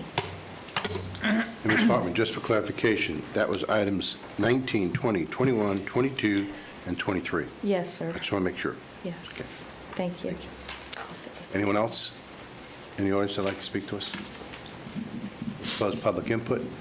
The staff would like to address those comments. I think John, Mr. Dredge, and staff has addressed the email, and I think John can add a little bit more to it here this morning if you'd like to hear. For the record, John Shire, Public Works Director, County Engineer. Those piece of property we buy, and those only for the, for the trail only. We will not be using for any retention pond or anything else. Now, we have done the Midway Basin study, and we have identified certain property for retention pond. And we currently are working on that project. We have selected consultant to do the final engineering. They are in the procurement progress. Also, we hire Ed Barfield. He's negotiating with the property owner for some property for the location identified in that basin study for location of retention pond. And I hope I answered. Any questions for staff? Commissioner Hurd. Yep. So I think this is an and opportunity. Both sets of comments they're not mutually exclusive. What's happened out there has already happened, and we need to take care of it. And in the future, we need to make sure that when we're building 5 feet above the neighboring properties, that it is absolutely self-contained and not spilling off into the neighboring properties, which I don't know. New guy, don't know historically whether all of that happened out there. And the third component to it is that when that community was built, it wasn't engineered to flow the way it should flow, and it didn't keep up with itself either. So it's a combination of things that has to be rectified, so I'm perfectly comfortable with those items. Commissioner Zimbo. Yes, Commissioner Hurd is very accurate on all those points. And keep in mind, we're required both federally and at the state level, as time goes on, our minimum building height goes up. It's required to be raised. So to Commissioner Hurd's point, when much of Midway was built, there were certain regulations at a certain minimum pad height. In addition to that, I think what folks miss, and to Ms. Harmon's point, yes, these developments are often raised up that we've all seen, but if they're done right, they must capture all of their own water and retain it for a longer period of time than they did. The reality is, when you have open swaths of land, my property may be running over to your property and perking through your property to 5 other properties. Now, when I develop my property, you're no longer putting your water on my property. I'm maintaining my own water. And a lot of that's what ends up happening as these things work its way through. Your water can no longer come across my land to get over to somebody else's land to get to the stream or the creek or wherever it ends up. So I understand from a citizen's perspective how this can be a problem, but if it is done right and engineered right, Mr. Dredge, that development should maintain all their own water and not discharge that out on somebody else, correct? That's true, and the way they engineered, also they meet today criteria, and also they obtain approval from the county and also St. John Water Management. Right. Thank you. Thank you, John. What is the direction for the board on items 7 through 31? I'd like to pull 7, please, Pull 7, okay. for discussion. All right, 7's pulled. Next. That was me, too. Move approval of 8 through 31 plus 32, which is the clerk's consent agenda. Okay. There's a motion. Is there a second? Second. Okay, motion is second. Any discussion on the motion? Seeing none, call the question. All in favor of the motion, signify by saying aye. Aye. Opposed, like sign. Motion passes. We'll now go to item number 7. Commissioner Zimbo. Thank you. For purpose of discussion, I understand the purpose of the resolution. I'd like to have some discussion with my fellow commissioners on, this has been a problem for the community and trying to find a new location for these truck stops. The resolution mentions nothing about, it mentions supporting, but it mentions nothing about relocating the existing one. So I'd like to know the thoughts of my fellow commissioners. Is it your expectation this resolution is supporting an additional truck stop somewhere, or is it your thought process that once one's found, this one would be closed, and it doesn't say that? So I'd like to have some feedback on what y'all's thoughts are. Okay. We were asked by DOT for a resolution. The plan was to find 5 truck stops throughout the Central Florida Regional, which would be Osceola, Orange, Seminole, Volusia. Those are the 4 areas. There are approximately, round numbers, 800 and some odd spaces that are needed. Presently, there's only 32 spots that are being used. Out of those 32 spots that are being used, because they're so limited, truckers are over-parking the 32. Understood. I understand the problem. I'm trying to explain it. And so what DOT did is they did a PD&E, tried to find out where the best place to put all these trucks. Understood. And so they had a community meeting, I think it was last week, talking about the different options. Right. And all this is saying is that there is an issue and that we have to find additional parking spaces for those trucks. DOT did commit to us that once all 800 and some odd spaces are filled or available, then they'll petition the federal government to close the remaining 32 spots, but not before, because you need so many that you can't, once you build just 1 or 2, the need is so great that they have to wait until all of them are met. And I totally understand all of that. I just wanted to understand what the thought of my fellow board members are. Is it your anticipation that this is the resolution without closing the existing one, or is it your expectation we'll revisit that at some later point? Mr. Constantine? If I'm not mistaken, but if I'm not mistaken, we have already gone on record, I think it was before maybe the 3 of you were here. Oh, I was here. I was at the meeting with you. Okay, I mean, I'm just saying as a commissioner, that we did want them ultimately to close those. I think, as you know, and all of us, with the study that the DOT has done, there is a real lack of parking for trucks along the I-4 corridor. Agreed.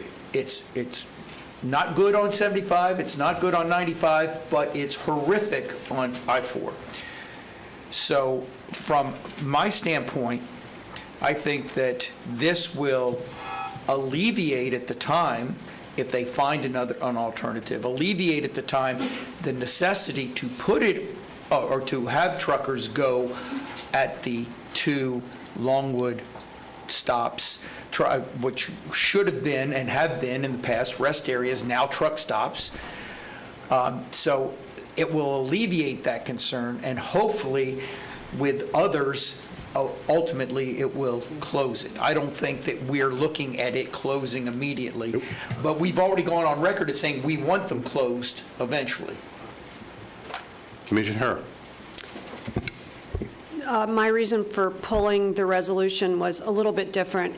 I did go to the meeting, and if we are the first in on this, and no one else jumps in at any short order, we are going to be the manager of the truck stops on I-4 corridor. And I think they will still be overcrowded, and we will still be managing that. So I think the resolution needs to add something that indicates that we support all of them and a timeline that does them sequentially. And what was most concerning is a couple of the properties that they've selected are conservation properties. The properties in Volusia are conservation lands. The chances of that not going through a county commission are real. So the challenges that I see with some of the other surrounding areas could put us in the truck stop management business, and I don't think we want to be there. Do they need to happen? Yes. I am personally invested in these things happening to create a safe environment for people driving up and down the highway. It is highly unsafe for a trucker to park on the side of the road, and it is highly unsafe for them to drive beyond their ability to drive when they're tired. So it has to happen, but we can't be the tip of this spear and then not have the rest of the spear follow through. It will not be good for Seminole County. What would be your suggestion, Commissioner, as far as edits? I don't want to wordsmith it, but I think you have to put in there that there's got to be a tight line. And Joe and I have talked about this, and we think they can take it away and do it. Let's continue this to the next meeting. Great. Sold. Allow me to speak to DOT, and work with our staff, and bring it back. Great. Is that okay? Fantastic. Good plan. I don't think we need a motion to do that. Yep. Motion to continue 7. I don't think we need a Second. motion to do that. I don't really. Is that correct? You don't need to, but to formalize it. We have a motion to continue it to the next meeting. Is there a second? Second. Okay. All in favor of the motion, signify by saying aye. Aye. Aye. Opposed, like sign. Motion passes. Okay. On the regular agenda item, there are 2 events, special events. Is the annual Springs concert and the fair special event, county fair. Did you want to do your lunch Mr. first? Chairman, well, We didn't do 32 either. Mr. Chairman, Yes. the director of the Orlando Philharmonic, or the Philharmonic, is here, and I would really like to get that one done. He's been here very patiently all morning, and I've read the whole thing. I don't know if we need to hear, and we've all known this is done for many years. We've had no problems with it. I would just move approval of the annual Springs concert. Second. Before we make that vote, Okay. is there anyone in the public that'd like to speak on this issue? Is there any written request? No, sir. Okay, we'll close public input. We have a motion, a second. Any discussion? Seeing none, we'll call the question. All in favor of the motion, tell by saying aye. Aye. Opposed, like sign. Motion passes. You want to do the same thing with the county fair? Commissioners? A little bit different there. I'm just that we can do it this afternoon if you want, or we can do it now. No, I think we need to do it now. We can do it Let's now, get yeah. done. Yeah, let's get it done. We're fine. Good morning, Mary Robinson, Planning and Development. Item 34 on your agenda is a request for the special event from James E. Straits for the 2022 Seminole County Fair located at 440 Hickman Drive and abuts I-4. The event will occur daily starting March 25th through Sunday, April 3rd. The hours of operations are 4 to 11 on weekdays and 1 to 11 p.m. on weekends. The estimated attendance is approximately 1,000 guests daily, and staff recommends the board approve the special event for the Seminole County Fair. Perfect. Before we get to the board, is there any written request? No, sir. Is there anyone in the audience that'd like to speak to the board on this issue? Seeing none, we'll close public input. Board questions? Just a quick question. We've already wanted to make sure, because this was the event that I did see live animal exhibits about 5 years ago, that there are no live animal exhibits. We told them, Yes, I and we think told them there's- that is illegal, and it's... It's a condition of the special event that exhibition of domestic or wild animals is prohibited. Thank you. Any other comments? Commissioner Herr? Move to approve. Second. The motion is second. Any discussion? All in favor of the motion, signify by saying aye. Aye. Opposed, like sign. Motion passes. Thank you. Okay, that's item number 34. 35 and 36 is going to get moved this afternoon. Excuse me. Before we recess, I would like to see if there's any objections that we start the afternoon at 2:15. That way it gives us ample time to have lunch. This afternoon should be pretty light. We'll just pick up where we left off. Yeah, I mean, I've got a 3 I'm fine with 3 o'clock, 2:15. so I'm good with I'll be here as long as I can. Okay. We'll start the meeting back at 2:15. Meeting is now adjourned. Recessed.